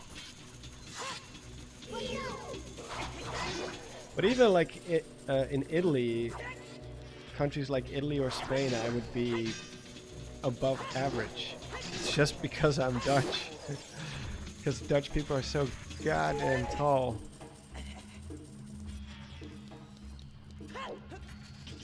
But there is one Dutch YouTuber that I know who's even smaller than me. He's like 5'7" or something. Dutch people be like the living titans. Yeah, exactly.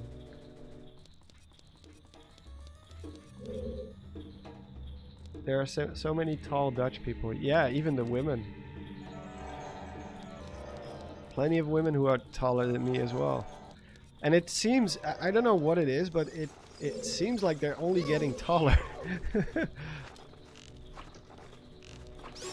Like I had an ex-girlfriend and she had 4 sisters, and every one of them, the younger they got, the taller they became. So like the youngest sister was huge compared to me.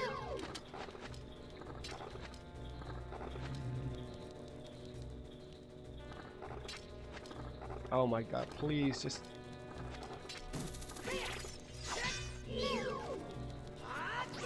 There we go. Let's see if I can hit this bat all the way from here. Yeah. Luckily the hurt boxes are pretty lenient in this game.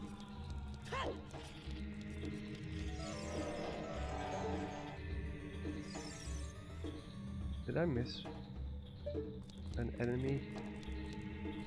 Oh. Come on.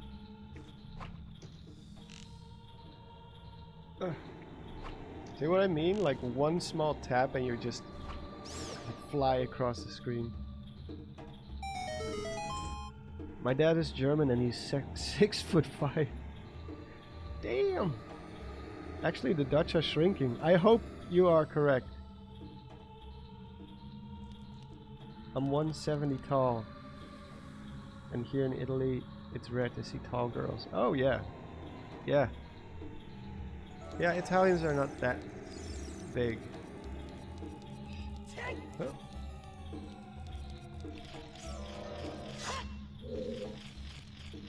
You know, at the end of the day it doesn't really matter, obviously. So many successful people are not tall at all. Like apparently Tom Cruise is a midget, from what I've heard.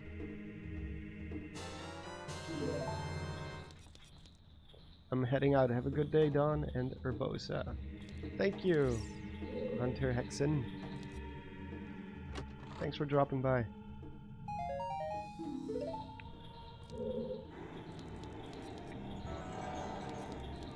I'm capturing footage. I'm not. I should be working on a video right now, but this is capturing footage. Oh yeah, this place was completely optional. I didn't even have to be here. I wasted my time. And I have to beat that damn stealth pose again. Oh.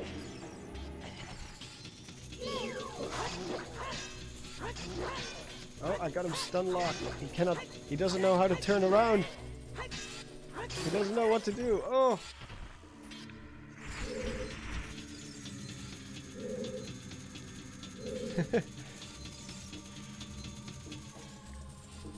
Oh no, he moved behind me. My one weakness. I'm a Dutch woman, 185. Well, that's what I mean.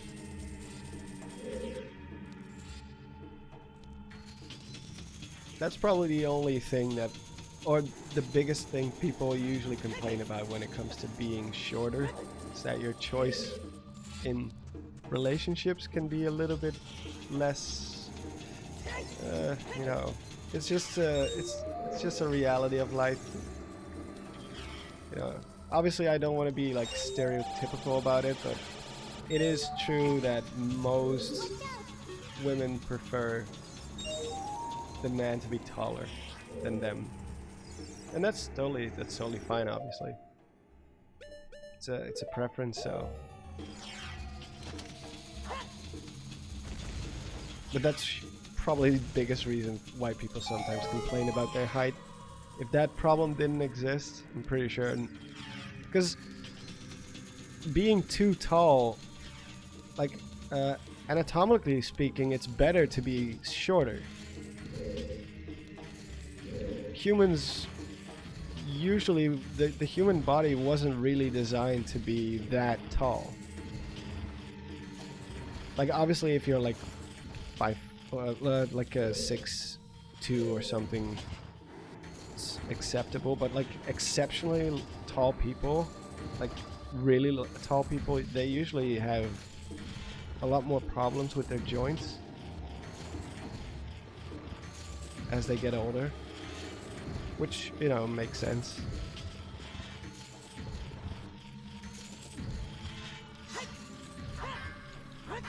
Obviously those are all excuses short people use.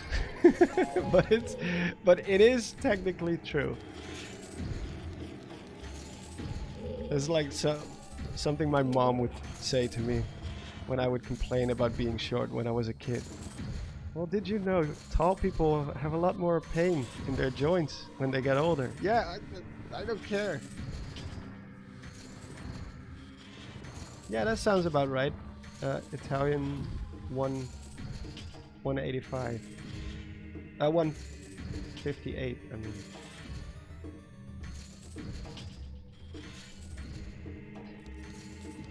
At the end of the day, it doesn't really matter. When I was a kid, it really did bother me that all of my friends were always taller than me, with some very, very rare exceptions. But as you get older, it doesn't really, at some point it just doesn't matter anymore, you know? Like you're just happy to have friends and you don't really care if they're bigger than you or skinnier or fatter or, you know, have more muscles than you. Doesn't matter anymore.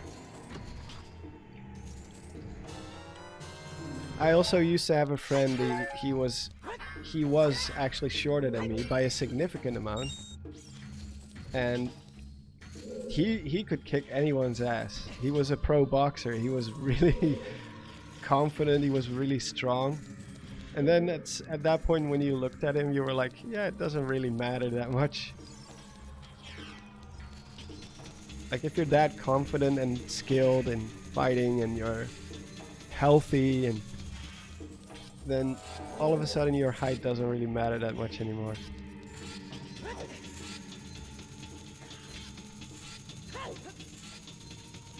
Usually it's the insecurities that get you, which only exists in your head. So bye, Black Lynx. Thanks for dropping by. There we go.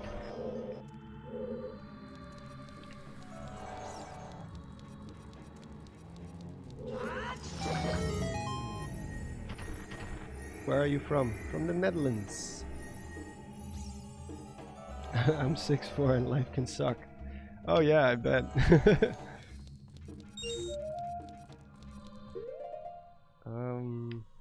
Alright, I definitely need to take a small bathroom break soon because I'm about to explode. I should have gone to the bathroom before starting the stream. But as always, I forget to do it. So I might take a very, very short break. And then we'll finish this dungeon.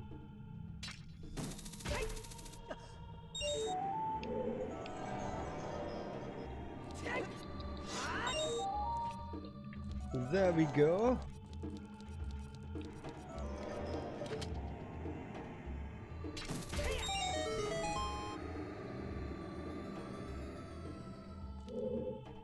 Ocarina of Fashion. You gotta get the blue tunic to go with the Hylian shield, yeah, and the red tunic with the mirror shield. Once you get the mirror shield, you have no choice but to use the red tunic for the rest of the game.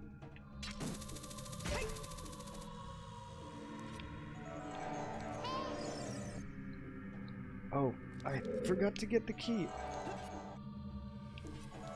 Let's play some basketball. Some bomb basketball.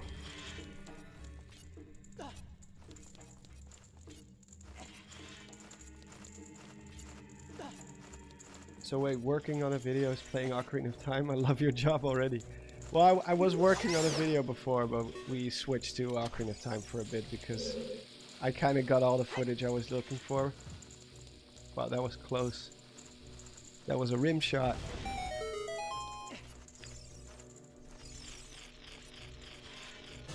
Yeah! Do I have to... Do I have to kill all these bats? Please. Just let me go. Oh. Okay. Wait, there's more? Oh! Ow. I pressed C target twice.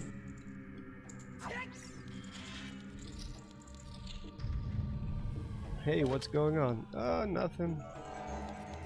Just did some work on a video and now we're playing Ocarina of Time. Because I had nothing else I could do. We already finished Twilight Princess. Maybe we should do Wind Waker after this. I kind of want to play Wind Waker again. It's been a while.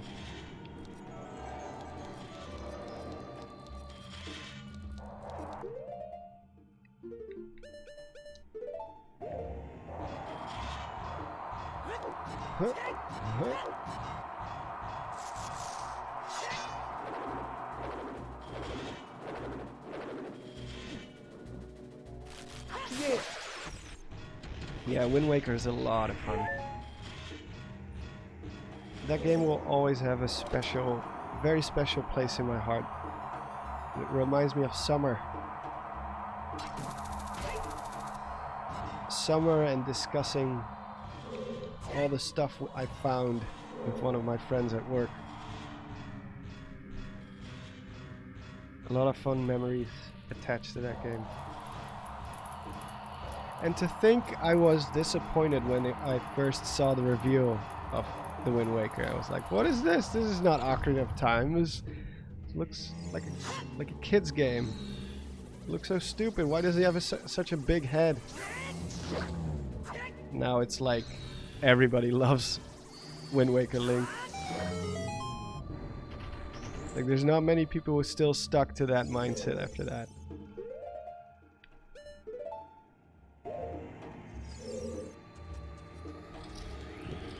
How wrong we were.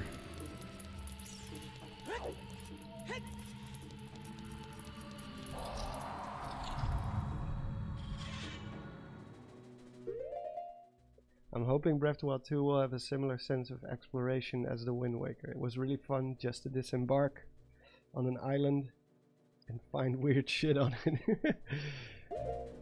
Yeah. Well, I mean, I do think Breath of the Wild had very good exploration. It's just that the reward itself was always the same.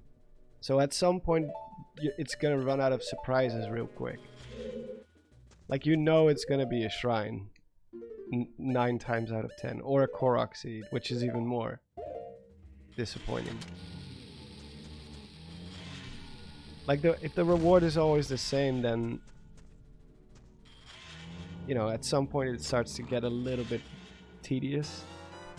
Of course, for me that only happened after like I already put like 50 hours into the game.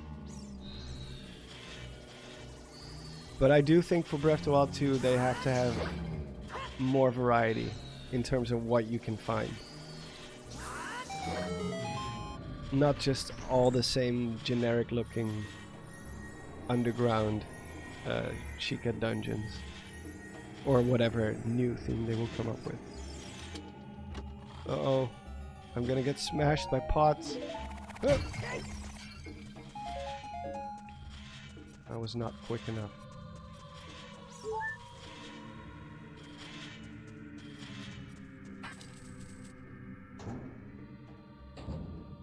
Wind Waker Link is unique. Yeah.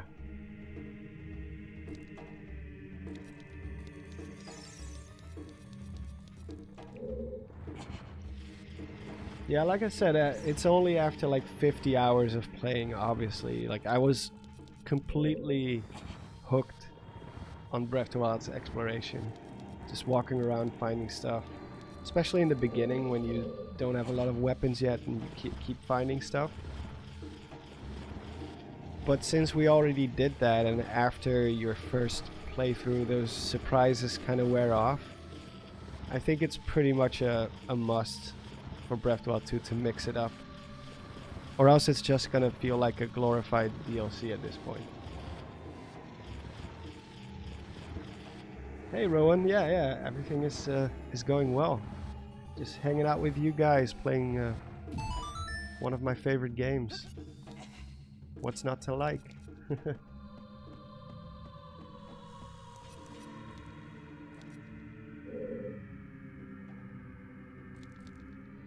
Oh. Are we talking about drunk people now? Oh, yeah, that's what I mean. Sometimes it just doesn't register correctly.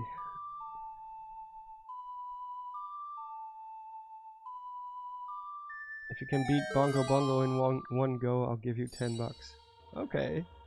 I'll do my best. I should have collected more heart containers probably. I don't even know. I think last time I did beat him in one go, but I'm not sure if I used up a fairy, yes or no. I'm not sure anymore. Maybe I did. We'll see. But then I'll have to abide by your rules. Are fairies? Oh, I do have a fairy. Are fairies allowed, or does that not count? With these aiming controls, it's definitely going to be a lot harder than it should be. Ooh, double jump attack for Dragon Ball Z. We both missed though.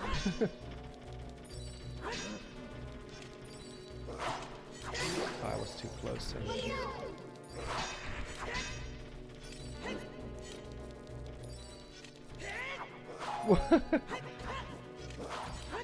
Because the boat is moving up and down, your jump attacks are either really low or they go like for miles. It's really fun.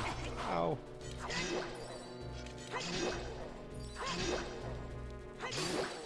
There we go. Abandoned ship! Before we go to Bongo Bongo, I'm going to have to do a quick bathroom break though. It won't be long, like a few minutes. In fact, I think I'll do that right now because I'm starting to get uncomfortable. Twilight Princess is the safest Zelda. Yeah, I would agree with that. It did exactly what everybody wanted. But yeah, I will be back in just a few minutes. So don't go anywhere.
Hello, I'm back.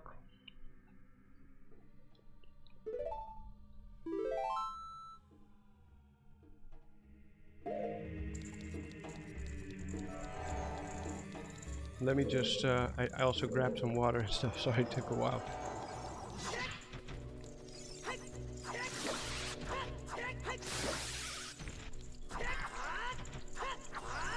Come on.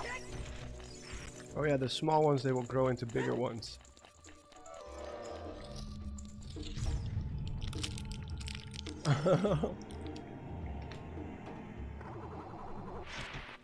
Yeah, Gummy, I did.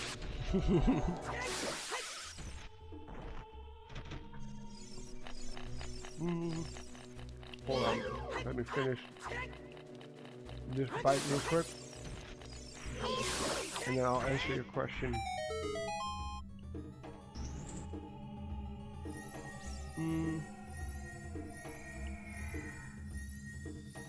Emperors, well, I'll just call you Emperors.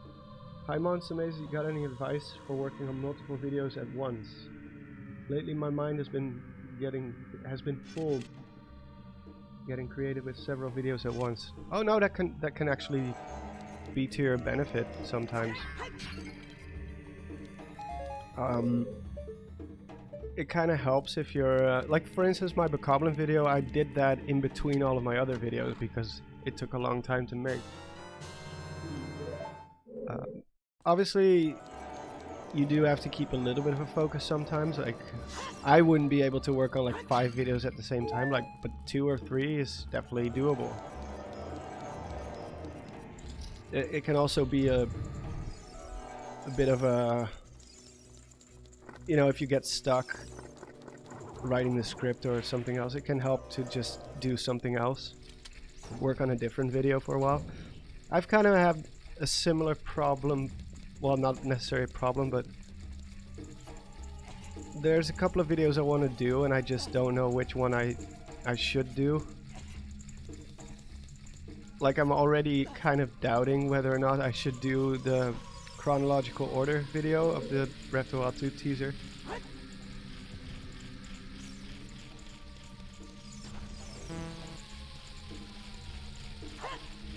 Because I also want to do a video on the water temple, but that one is also, I've also put it off for a little bit because I'm not sure. Last time I got all of them in one go, but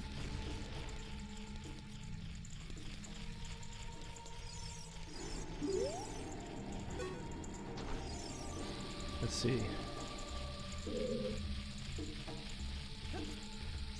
Yeah, that, no.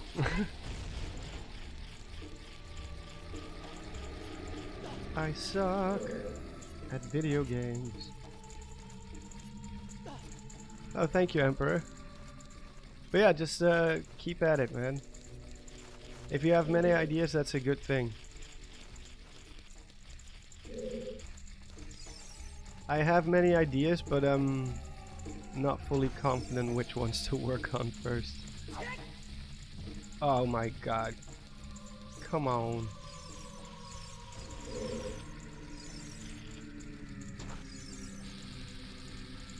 I'm not, no. I'm not good at basketball, as you can tell. Yeah, that one. That one's good.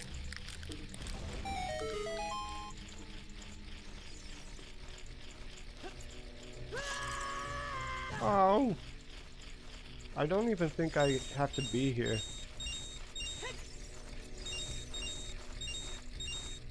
No. All I needed is the boss key.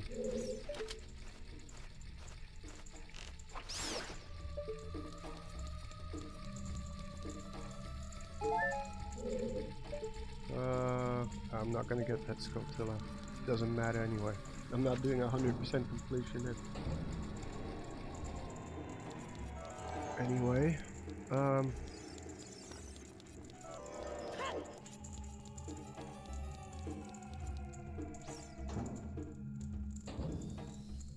I don't know, lately my inspiration has been rather low when it came to Zelda videos. Which, you know, it happens sometimes. Like, I feel like none of my ideas are good enough. And I'm not the type of person who just wants to crank out content for the sake of it.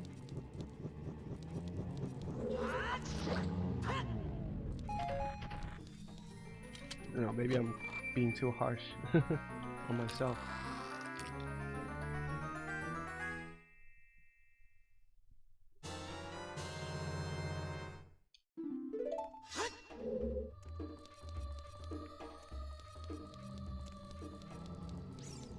Die! Oh no!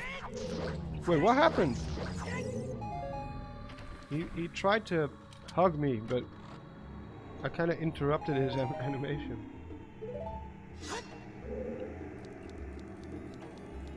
Yeah, quality over quantity for me, indeed. I prefer skipping a week and just having no video that week and make sure the next one is good than just being like, gotta put up a video this week. Like sometimes it does just work out that way. You have enough ideas to work on for every week. But I don't know, lately, obviously also because of the absence of Breath of the Wild 2 news and stuff, it's just been a little bit more slow than normal. But that will change at some point. Thank you, Jeremiah. Should I sub? Well, that is entirely up to you. That's why I never say in my videos, please like, comment, and subscribe. I think I've only done it once and it was for a joke.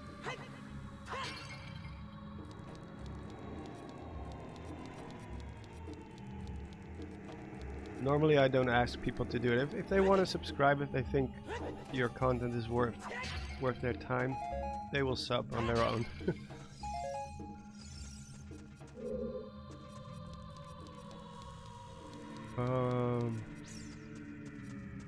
I don't have full hearts though.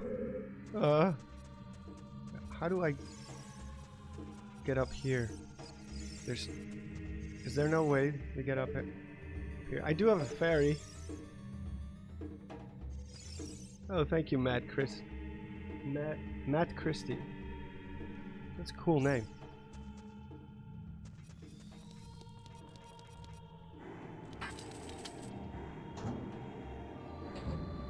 To be honest, I don't know, it might help, but I'm a little annoyed by how many people keep asking that in a weird, wacky ways.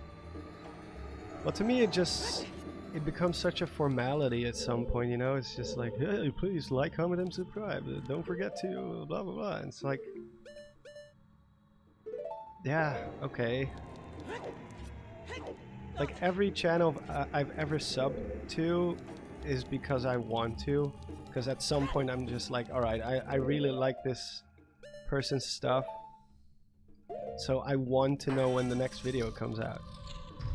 But there's plenty of channels I watch on a almost daily basis and I'm not even subbed to them.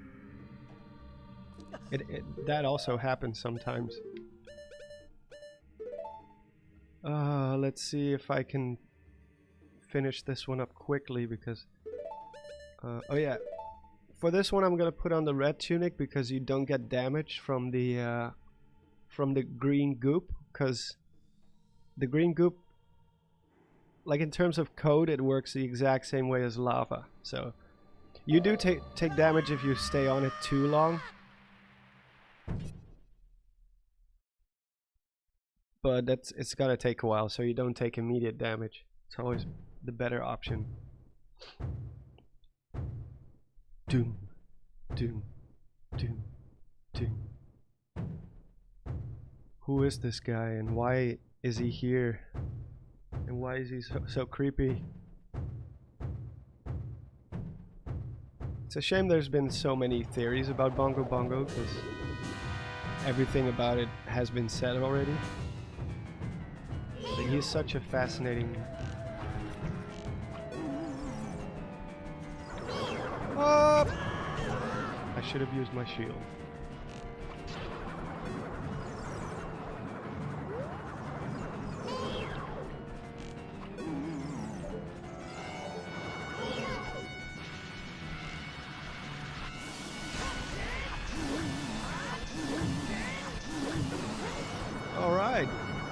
too bad. No!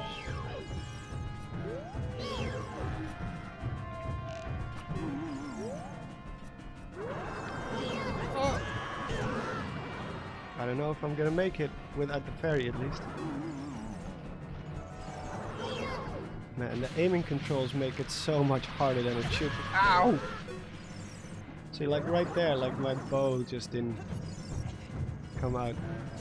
I know it sounds like I'm making excuses, but it really is really difficult with the C-stick. Okay. That was not very good. See, like right there, I pressed left on the stick. Oh, yeah.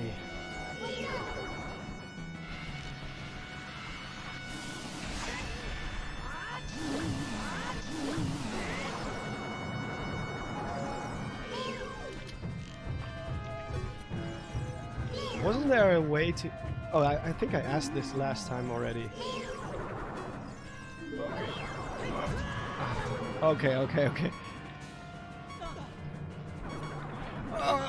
No! Stop! Okay. Well, lucky I have a fairy. Lucky I have a fairy.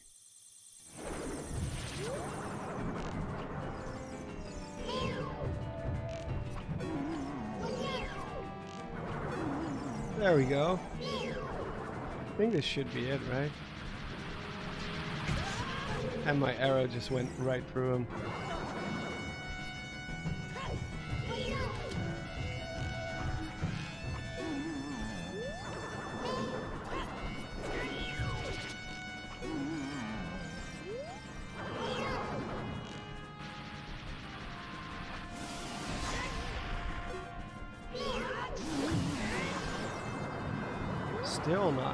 Still not the end.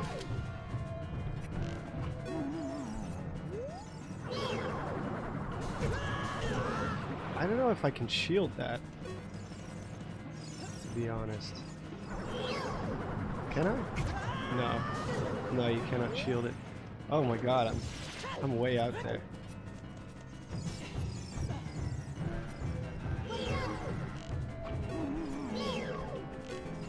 Stop.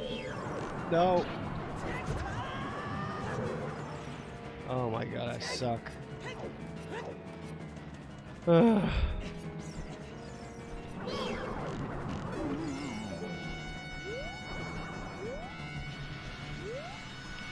Oh, I already had him.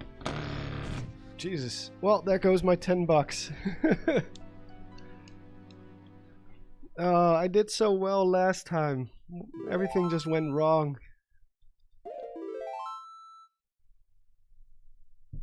Oh yeah, the ice arrow. That's the one.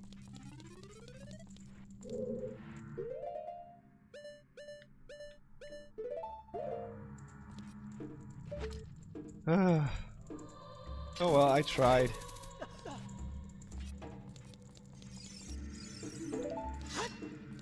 Now I gotta walk all the way back.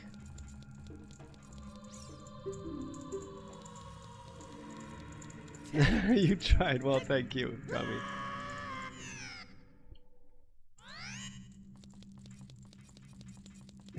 Nice try.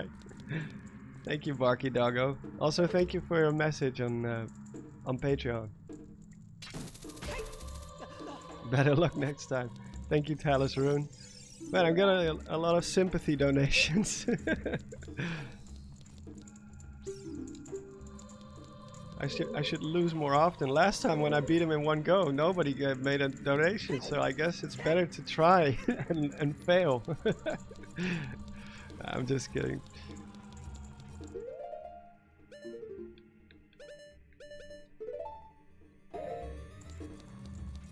$12. Yeah. Maybe I should just die again. Nah, I'm gonna do my best this time. Although we don't have a fairy, We'll see what happens. I'm not gonna go out of the... I'm not gonna leave the dungeon to get a fairy. I refuse. Oh wait, there's a shortcut, right? Yeah, there's a shortcut.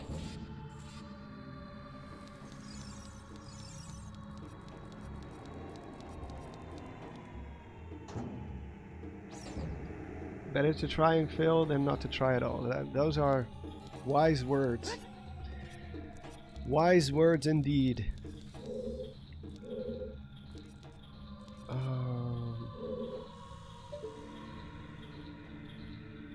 Can I find any hearts here?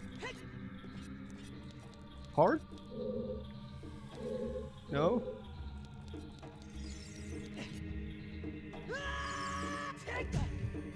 Ow.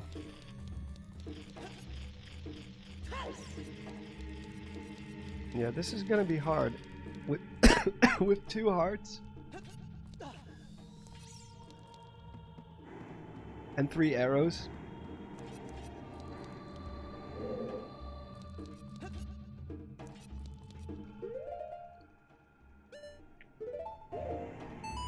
Probably the only thing I've succeeded in one go in my whole life is my driver's license. I got that one on the first try.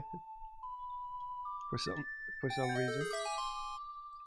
2 hearts and 3 arrows. We're not looking good.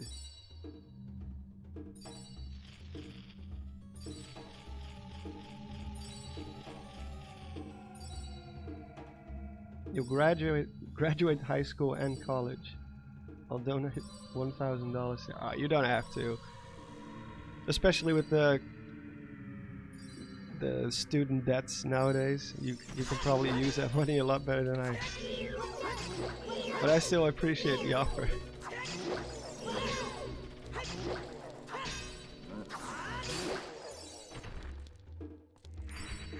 One hit from a Stalfos and I'm dead.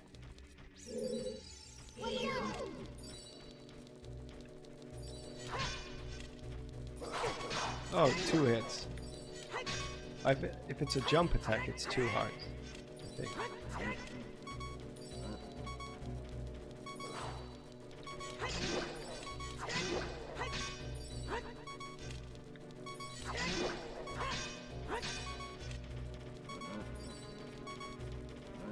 Oh, no! Well, I'm dead.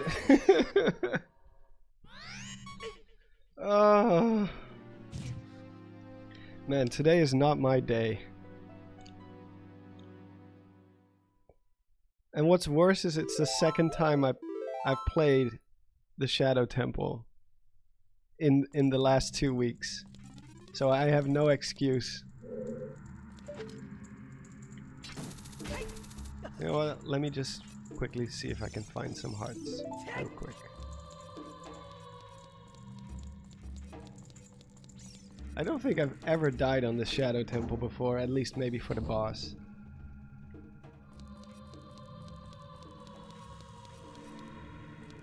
Hearts?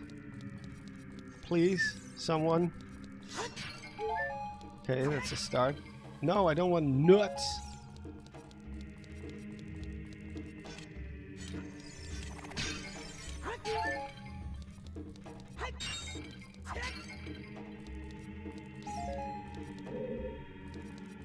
Smash all the pots.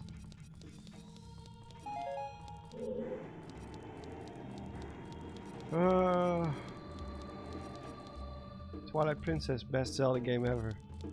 Well, that's debatable, but no, I really love Twilight Princess a lot. I don't know if it's my favorite game. Probably not. But it is definitely in my top 5, for sure. I don't know, whenever I play, it kind of changes based on my mood, to be honest. Usually when I'm playing Twilight Princess, I do feel like, oh god, this is the best game ever. Best game ever made.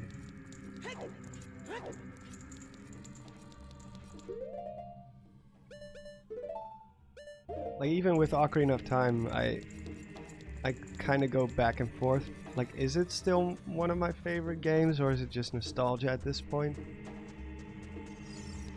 Like, I don't know.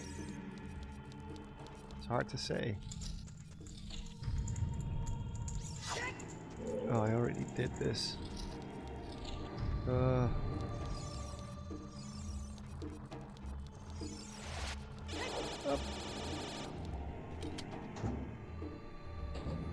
I think the best game is really very, very subjective. Yeah, it is. Very much subjective.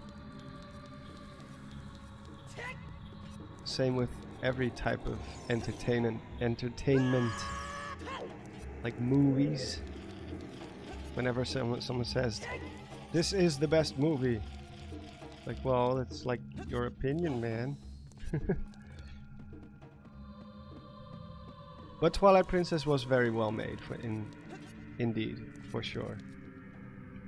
It's Ocarina of Time, but bigger in every way. It is perhaps one of the lesser original Zelda games, because it is very derivative of Ocarina of Time. Like, we're gonna make Ocarina of Time, but bigger and darker and with better everything. But that's just the thing, that's also kind of what people wanted. Especially after the Wind Waker, people still were like, well, I would like to have a darker Zelda game again. And they did. And they did it well. Some of the best, probably the best set of dungeons. Like, at least when you look at the total amount of dungeons and the quality, I think Twilight Princess is probably up there. Very consistent.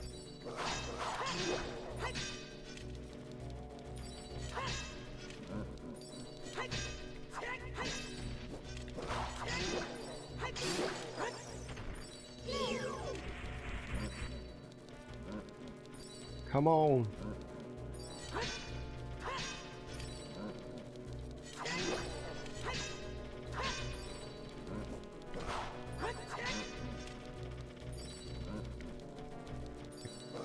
I can actually just jump off the ship. Please give me hearts. No? Alrighty then.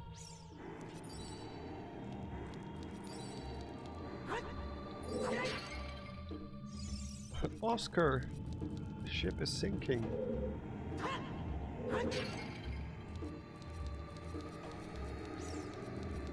With Ryan Reynolds as Link. No, it's Chris Pratt. Chris Pratt should just play every video game character from now on. He will be the guy who plays every... Like, even if they make a new Sonic movie, it's just gonna be Chris Pratt all of a sudden. New Detective Pikachu? Detective Pikachu Part 2? Chris Pratt. Instead of, what's his name? Ryan Reynolds.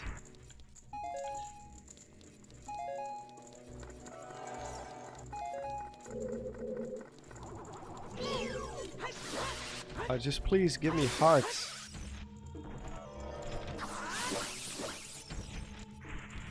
No, I don't want magic. Do these hands even drop hearts, or is it always magic? I wonder.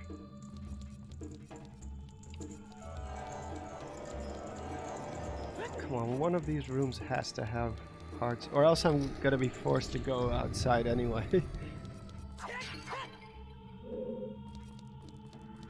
Chris Pratt. It has to be Chris Pratt.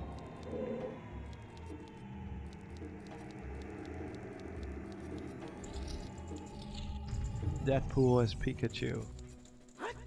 Pikachu as Deadpool. Oh god. No! What did I do? Did I exit the...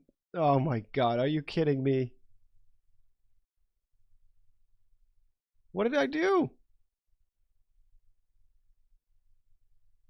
Okay. Oh.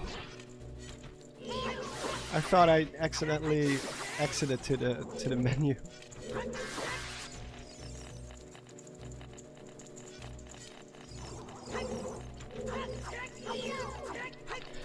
Oh, oh.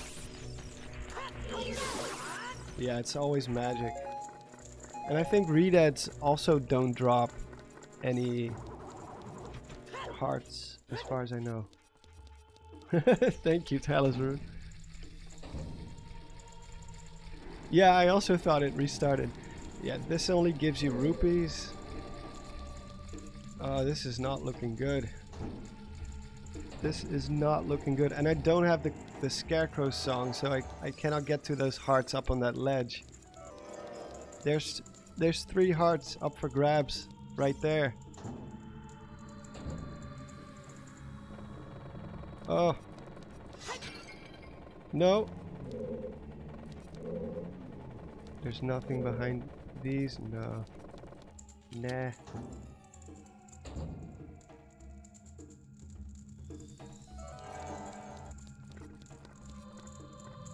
FNAF. Friday Night at Freddy's is a bad game. I thought the first one was pretty good and original, but they kind of milked it too much.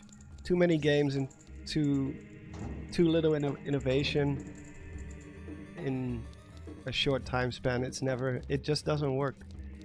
It always gets stale. I mean, I get it. It was such a huge success. So obviously the guy wanted to keep cashing in on that and play off of that hype. But it almost always leads to, well, just your franchise becoming irrelevant. It also happened to Assassin's Creed. If you put out a game every year, that's why, despite the fact that I would love to have a Zelda game every year, I think perhaps it's for the better that they don't do that.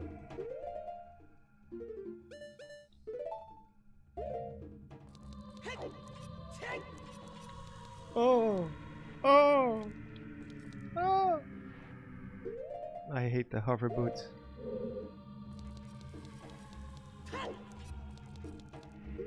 Well, we're just gonna try. Oh! I didn't even get time to get ready. Like, I don't have anything right now. No ice arrows. I only have 3 arrows. Yeah, I'm gonna die, guys. I am going to die. If I die again, I'll just exit the dungeon and I'll just stack up on some hearts and stuff. I mean, I have money. Or else this is gonna take forever.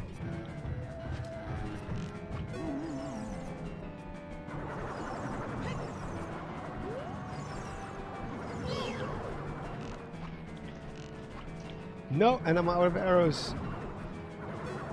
Oh, there's arrows there.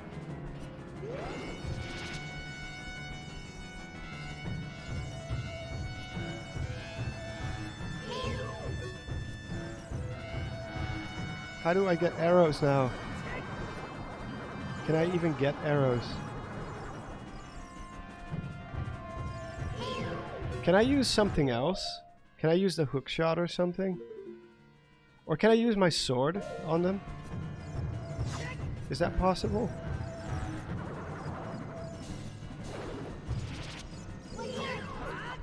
Oh yeah, you can. But I cannot hit Bongo Bongo himself though. So that's... Ow. Wow, that does 2 hearts of damage.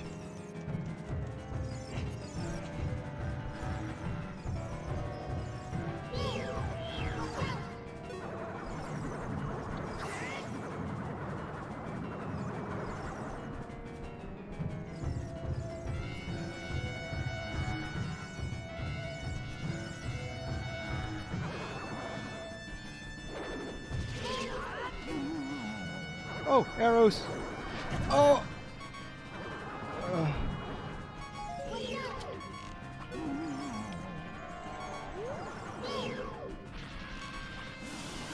Okay, I'm gonna have to choose. Oh. Oh, they're still there. I had to prioritize arrows.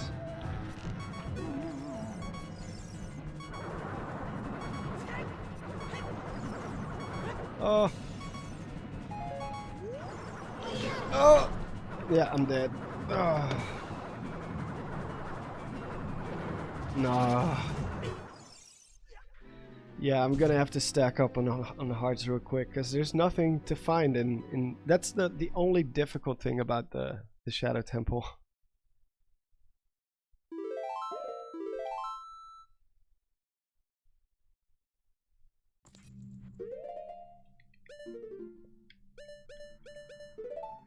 Okay. And to believe that last week I beat this dungeon no problem. I just walked right through, beat Bongo Bongo in one go, and now I'm all of a sudden I'm having all these issues. I am not a very consistent person. I could have used the hook shot. Well, the hook shot is kind of slow though, right? Since the hands bounce up and down, I thought maybe it's not a good idea, but apparently you can use your sword. You can use your sword as well.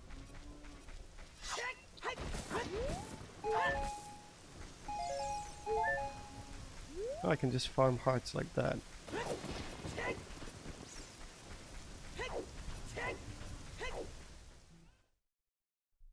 Yeah, it is. It is too slow. Okay.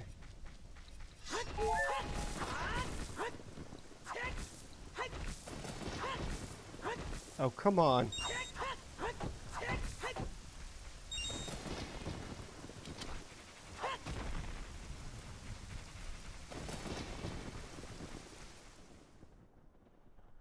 Which bottle you got? I only have one bottle. But I don't know which one it was. Oh, now you're not gonna give me any hearts anymore? You kidding me?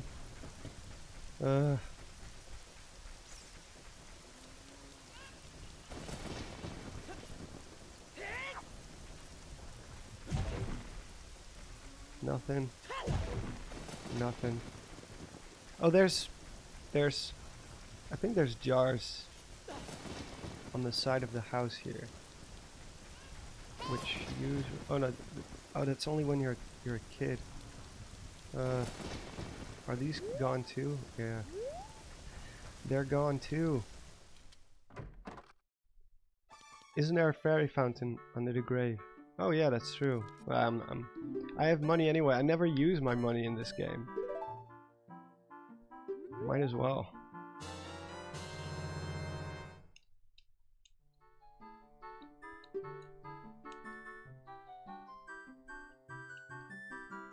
Yeah, yeah. Okay. You cannot skip this text at all. I love the Minish. I hope they're in Breath of the Wild too. Yeah, that would be cool. Would be cool to see them in full 3D. Yeah, I know. I didn't actually want to talk to you. I know that sounds harsh, but it's true.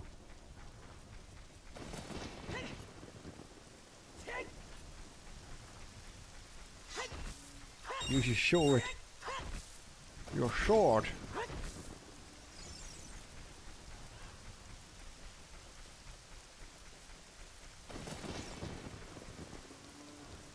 The Matthew Mercer shopkeeper? What? Who's Matthew Mercer? Is that someone I should know?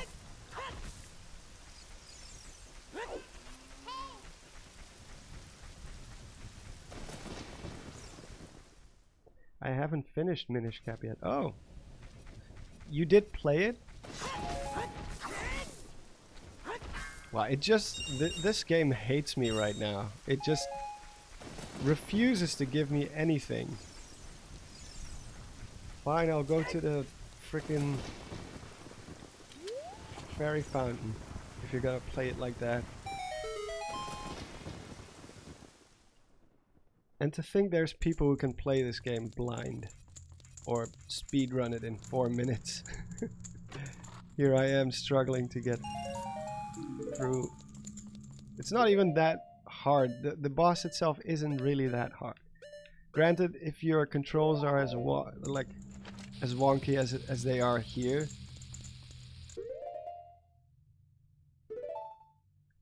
it doesn't make it easier, but still.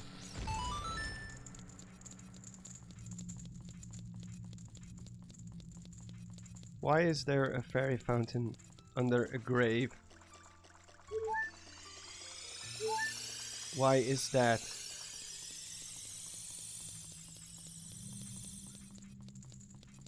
Well, to be fair, if you have a good emulation and a good controller, this game really isn't that hard.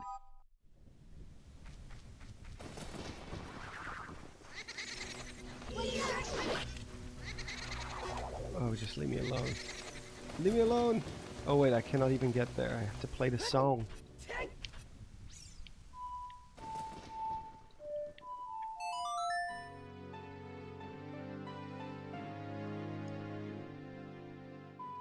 I hope the Finnish are in Breath of the Wild 2 as well. Yeah, that would be cool. The Finns.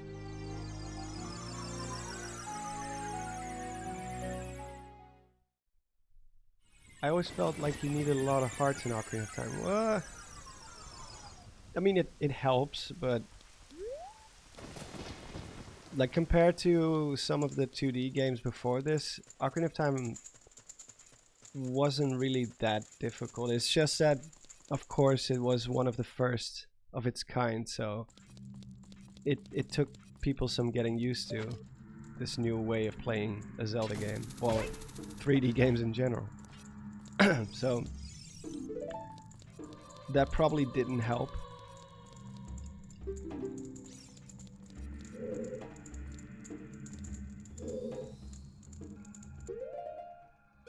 Which was actually pretty exciting.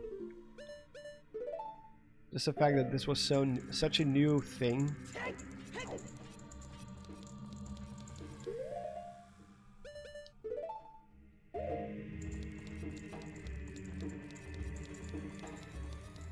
In Master Quest maybe, but in normal mode it's fine, I think. Yeah, Master Quest is a little bit harder. I haven't played Master Quest in a long time. I know the Water Temple was a little bit easier on Master Quest because you don't need as many goddamn keys as you do in the original. I do remember there was one part which was a little bit cheeky, where you had to hit a wall with your hook shot, but for some reason it just didn't trigger when I played it. So I thought I didn't have to be in that room. I had the right idea, but it just didn't activate whatever needed to be. I don't know, I think a key comes out of the wall or something.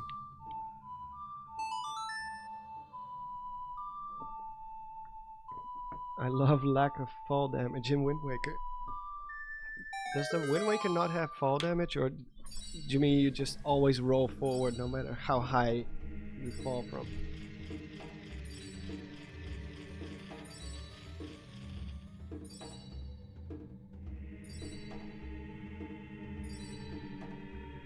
Games with no fall damage. Well, that's definitely one big difference Breath of the Wild brought into the Zelda series. Like, we were so used that you will take damage, but usually it's just one heart, even if you fall from like a mile up high. But in Breath of the Wild, that's a no-go.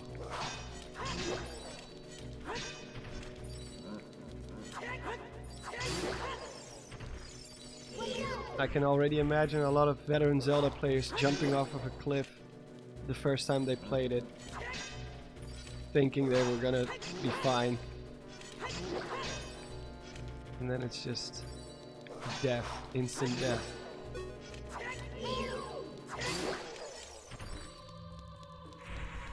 Abandoned ship!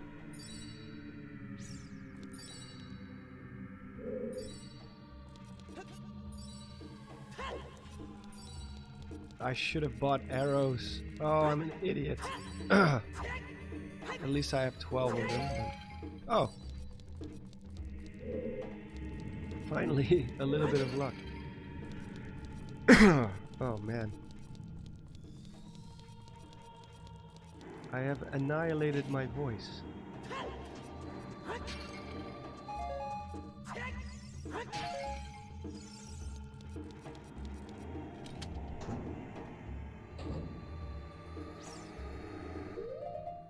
Nobody plays games on Mac. It doesn't exist. Mac gaming.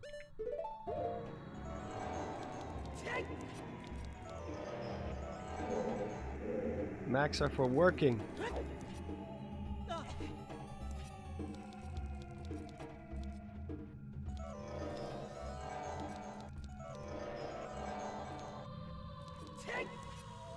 I think there's a sketch of that where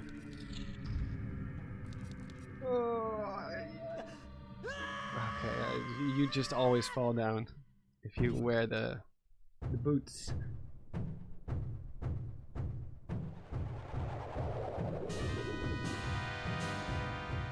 But yeah, there's like a sketch of two guys, two salesmen, and a guy walks in who says like, how do I play games on a Mac? And he literally gets angry at him, like, are you trying to make fun of me? Are you...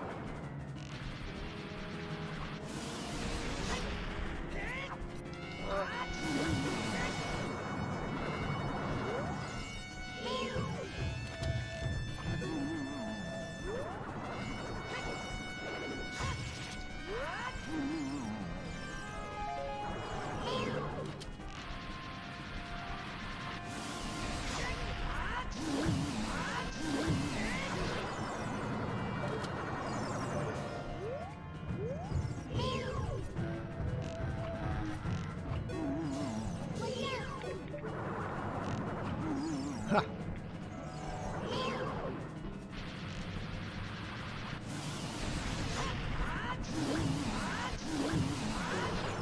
Yeah, the 1 second input delay also doesn't really help. Because usually by the time I often double tap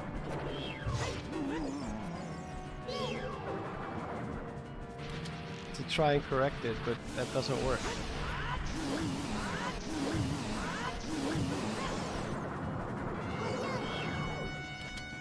Like you think you didn't target. Whew! Did you see that sick roll? Oh. No, stop! No! Just... Okay. I give up. We'll just try again from the beginning.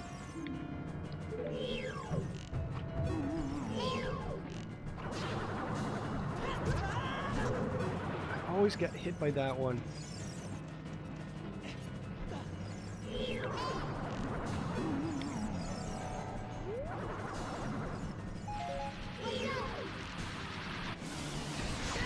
Yeah, I think we got this. Yeah, finally. Sweet Doge! Well, that was pure luck though. I just rolled out of pure panic. I cannot take credit for that.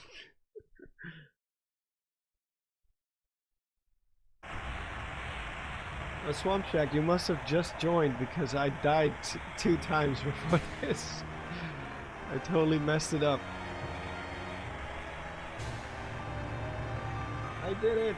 Thank you, Gummy. Is it Gummy or Goomy?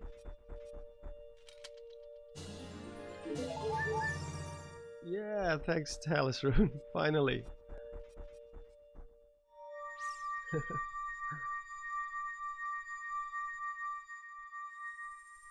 But yeah, this is the true Ocarina. Well, there's only one way that's more true, is if you play the N64 version. He's still wearing the hover boots. What if he just slips, falls on his ass? Because they're very slippery. for some reason. Very badly designed by the Sheikah. If it was made by the Sheikah. I think it probably is.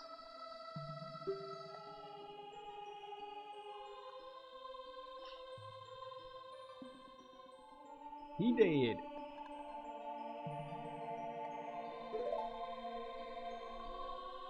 I've done stuff like that recently in Wind Waker, taking no damage from 2 Dark Nuts. Seemingly lucky. Yeah, sometimes things just pan out very well. And other times it all goes wrong for some reason. It's very momentum based. I have that with when I play Smash too. Sometimes I'm just in a flow and I'm not getting hit. I'm just hitting all my combos, and other times it just doesn't work at all. Even if it's against the same opponent. That's why I will never be able to be a Smash pro. Because it's just, you have to be so incredibly consistent.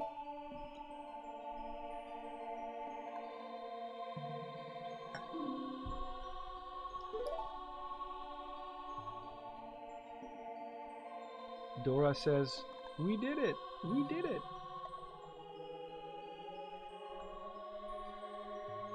Man, I tried using the Pro Controller for Smash. I can't do it. I'm too used to the Joy-Cons. I thought you were gonna say too used to the GameCube controller, because that's what all the Smash purists they still use the GameCube controller. But isn't the button layout the same between the Joy-Cons and the Pro Controller? I know it probably does take a little bit getting used to, but I use the Pro Controller myself. I was thinking about maybe getting the GameCube controller for the Switch, but I don't really think it's necessary. The Pro Controller feels good.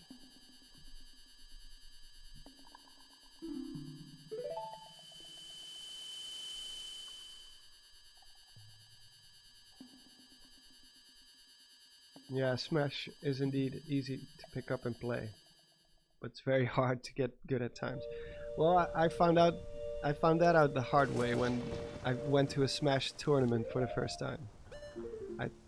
Pretty much everyone who's ever done that for the first time has all had the same experience. You think you're pretty decent or even good at the game, and then you go to a Smash tournament where you play against people who live and breathe this game, and they know all the little details about the frame data and like the neutral for every character and stuff like that, and you just completely get demolished.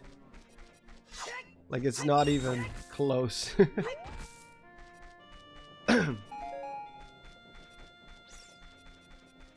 It was fun though. Saw a lot of hype matches, and just in general it's fun to play with people and to all be there, share the love for the same game. But it's it definitely made me realize how bad I was at Smash.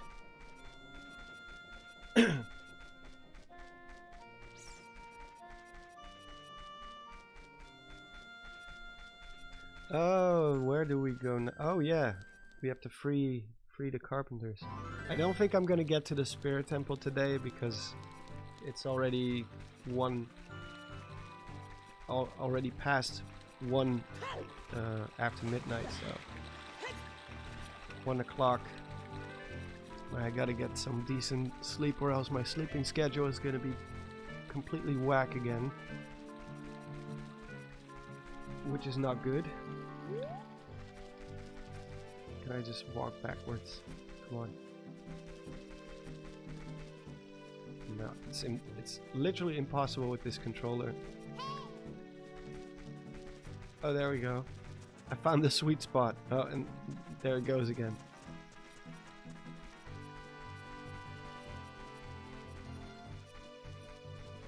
5 in the afternoon. Where you're in the US, I assume?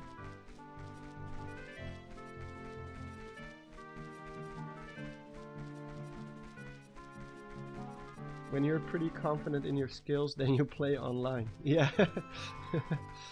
Online play is definitely not the same. You get away with a lot more online because, you know, the delay in the inputs and stuff. People cannot react as fast. Although there have been examples of people who were really, really good online, and they ended up being very good offline as well. So sometimes it does work. It's mostly the type of people you play.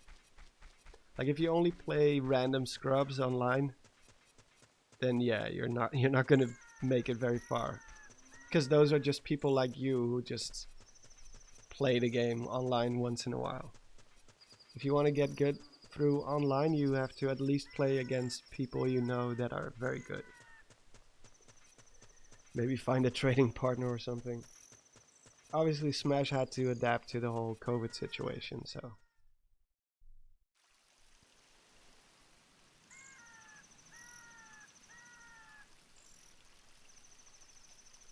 Oh no, I'm not collecting footage today. I was working on a video at the beginning of the stream, but after a while I kinda had what I did what I wanted to do. So we switched to just playing Ocarina of Time. Which works as well. I think I'll just get to the hideout and then I'm gonna call it quits, because my voice is also starting to become very hoarse. It's one thing I hate about doing voiceovers. For some reason my voice just gets very tired very quick. I don't know if I'm just using the wrong technique or something like that, or that's just the type of voice I have, but it sucks. Like I start off smooth, like hello, and then at the end I'm like pushing out the words, trying to form a complete sentence without the last word just disappearing.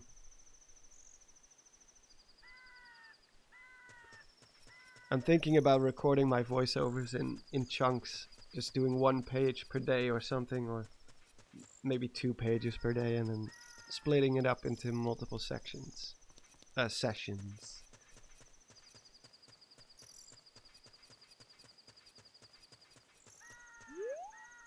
Oh, thank you, Raphael. Have a good night. I don't even know if I save here, do I start here again? I don't know if this counts as a dungeon, to be honest. I don't think so. I think you just start back at the Temple of Time again. We have to walk all the way back. But oh well.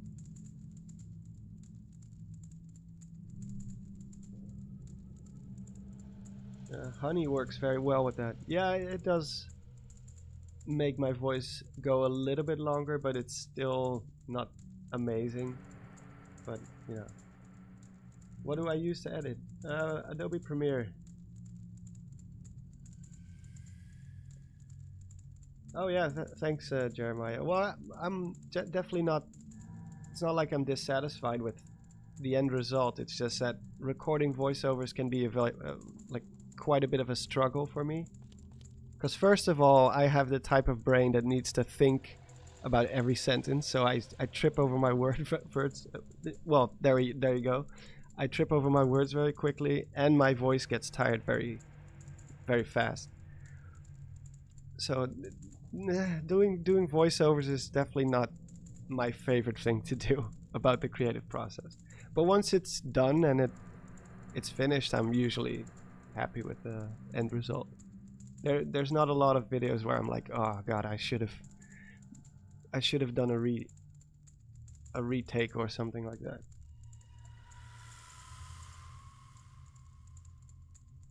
So how long will it take to put out the video? I'm hoping to put it up this Sunday, since I skipped last weekend. but it kind of depends, you know. Like it could easily be that tomorrow I suddenly get like a lot of work shoved in my direction, and then I lose another day of potentially working on my video. So I cannot make like 100% promises, but I'm aiming for Sunday for sure. And if it's not gonna work on Sunday, it's gonna be halfway through next week, so like maybe Wednesday next week at the latest. So, but yeah. Anyway, thanks to everyone for showing up. Always means a lot. And I will see you guys in the upcoming video then, or the next stream, whatever you want.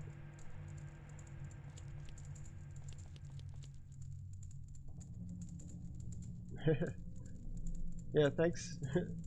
Thanks, Jeremiah. And well, thanks to everyone. See you later. Bye bye.